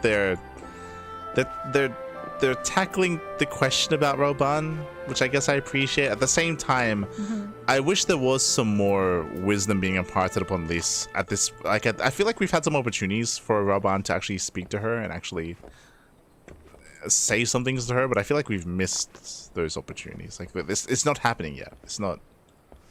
I want more interactions between the two of them, and we're not getting it. Is what I'm getting at. Like she's saying herself, like, "Oh, I can learn a lot from him," but like, learn now. Yeah, she's literally like, "Oh, it's such a shame that he's not here, so I cannot learn from him more." Yeah, it's like he's here. Learn he's from right him there. now. Yeah, he's next door. Fucking talk to the man. Yeah. Like, see, what Liz should be doing is, as he's working, she should be there, sitting next to him, and like getting all the wisdom she can, because she herself realizes that she can learn from him. Yeah. Then go learn. Yeah. Start now. I wish she was around that I can talk to him, and meanwhile he like, walks by in the background. She says that. The background is like reading some papers. Yeah. Apparently he's, like, there was a way. Talking to other people. Yeah. Just can't do it. Okay. Well, hello, Phoenix. Hello, Iceland. Hello. Good to see you. Phoenix, do you like rants? I think this is a good place to stop for today. I think we stop from here. So we're not taking Athinos first? No, we'll do that next time. Okay. Do that next time. Do you think they're gonna go through it and have Roban lead the Alamigan Peekaboo? Because right now they're teasing it. Yeah, see, the problem is, I would not be surprised if they did, because that would free up Liz to rejoin the Scions, and that's the reason why they would. No, I think if he did, she said it herself, I still think that Liz should stay. No, you're speaking of different things, not should, but what would they do? No, yeah, true. If that's Rauban, what I'm saying, that in my mind, Liz stays as a leader here, but she learns from Rauban, and then Rauban stays in Ul'dah because he's already established in Ul'dah. But is that what they would do? I hope so. Yeah. And as we know, Ul'dah is a very explosive place, to put it that way. Like we constantly have tension there, so I feel like Rauban is like actually needed there, because otherwise like it all falls apart. So it's not like, he's choosing between like, being the leader of one of the other. It's like, is there anyone who can keep Ul'dah in check? Because if not, we will have a problem. Yeah.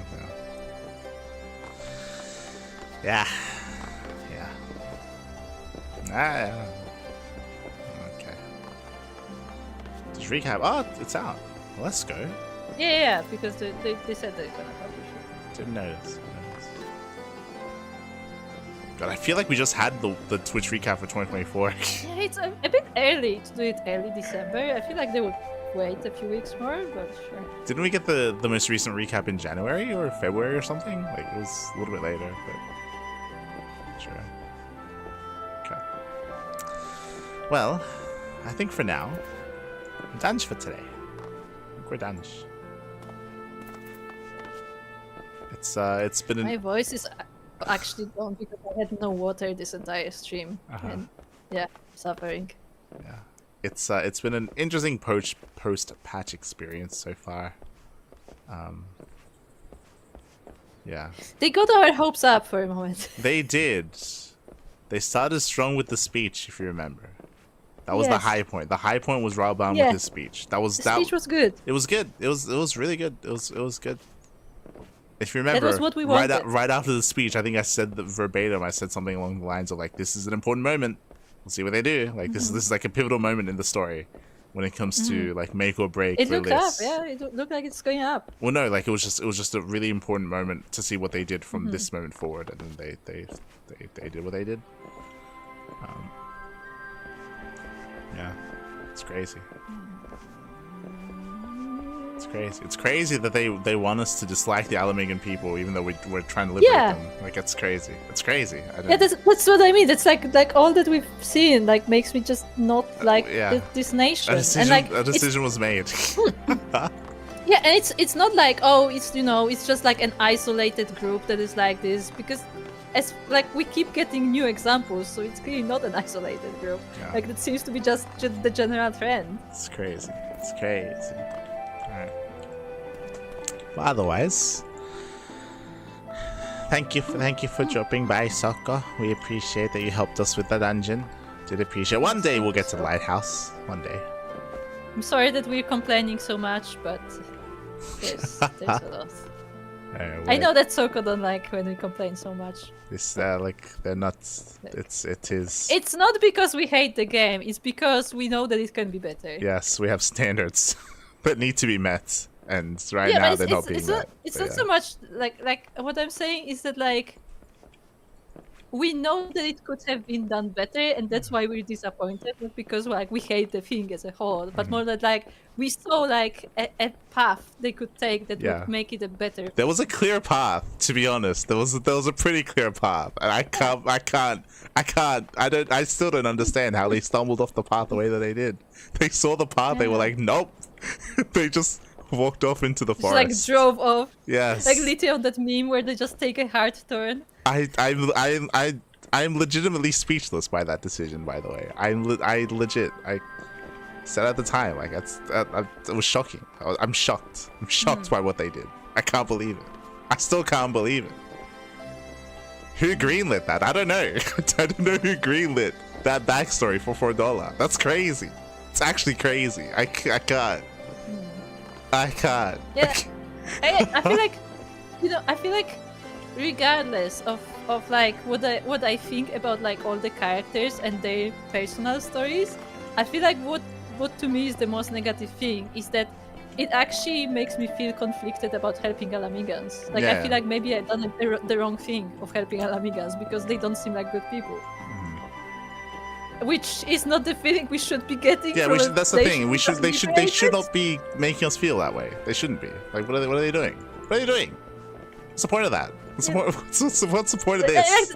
That's my point. Like we complain about the like story of characters, but like I feel like that's even a bigger thing, that like our general like feeling towards the characters we're supposed to work with is changing. Like we feel like suddenly I feel like maybe I'm on the wrong side, I wouldn't go that far. It's that's too far. But like you know what I mean? We're like are we really doing the right thing if this is who we're helping? It's crazy. It's so sad. It's crazy. Anyway. Fourth worst streamer this year. Ahí está. Steel mode. We need more steel mode streams. True. Bring back Skyrim. Bring it back. No, you heard it here first. Steel mode will play Final Fantasy as if he's the character from Skyrim. Yes. Beautiful. I mean, you can go pretty far on free trial, so you could totally do that if you wanted to.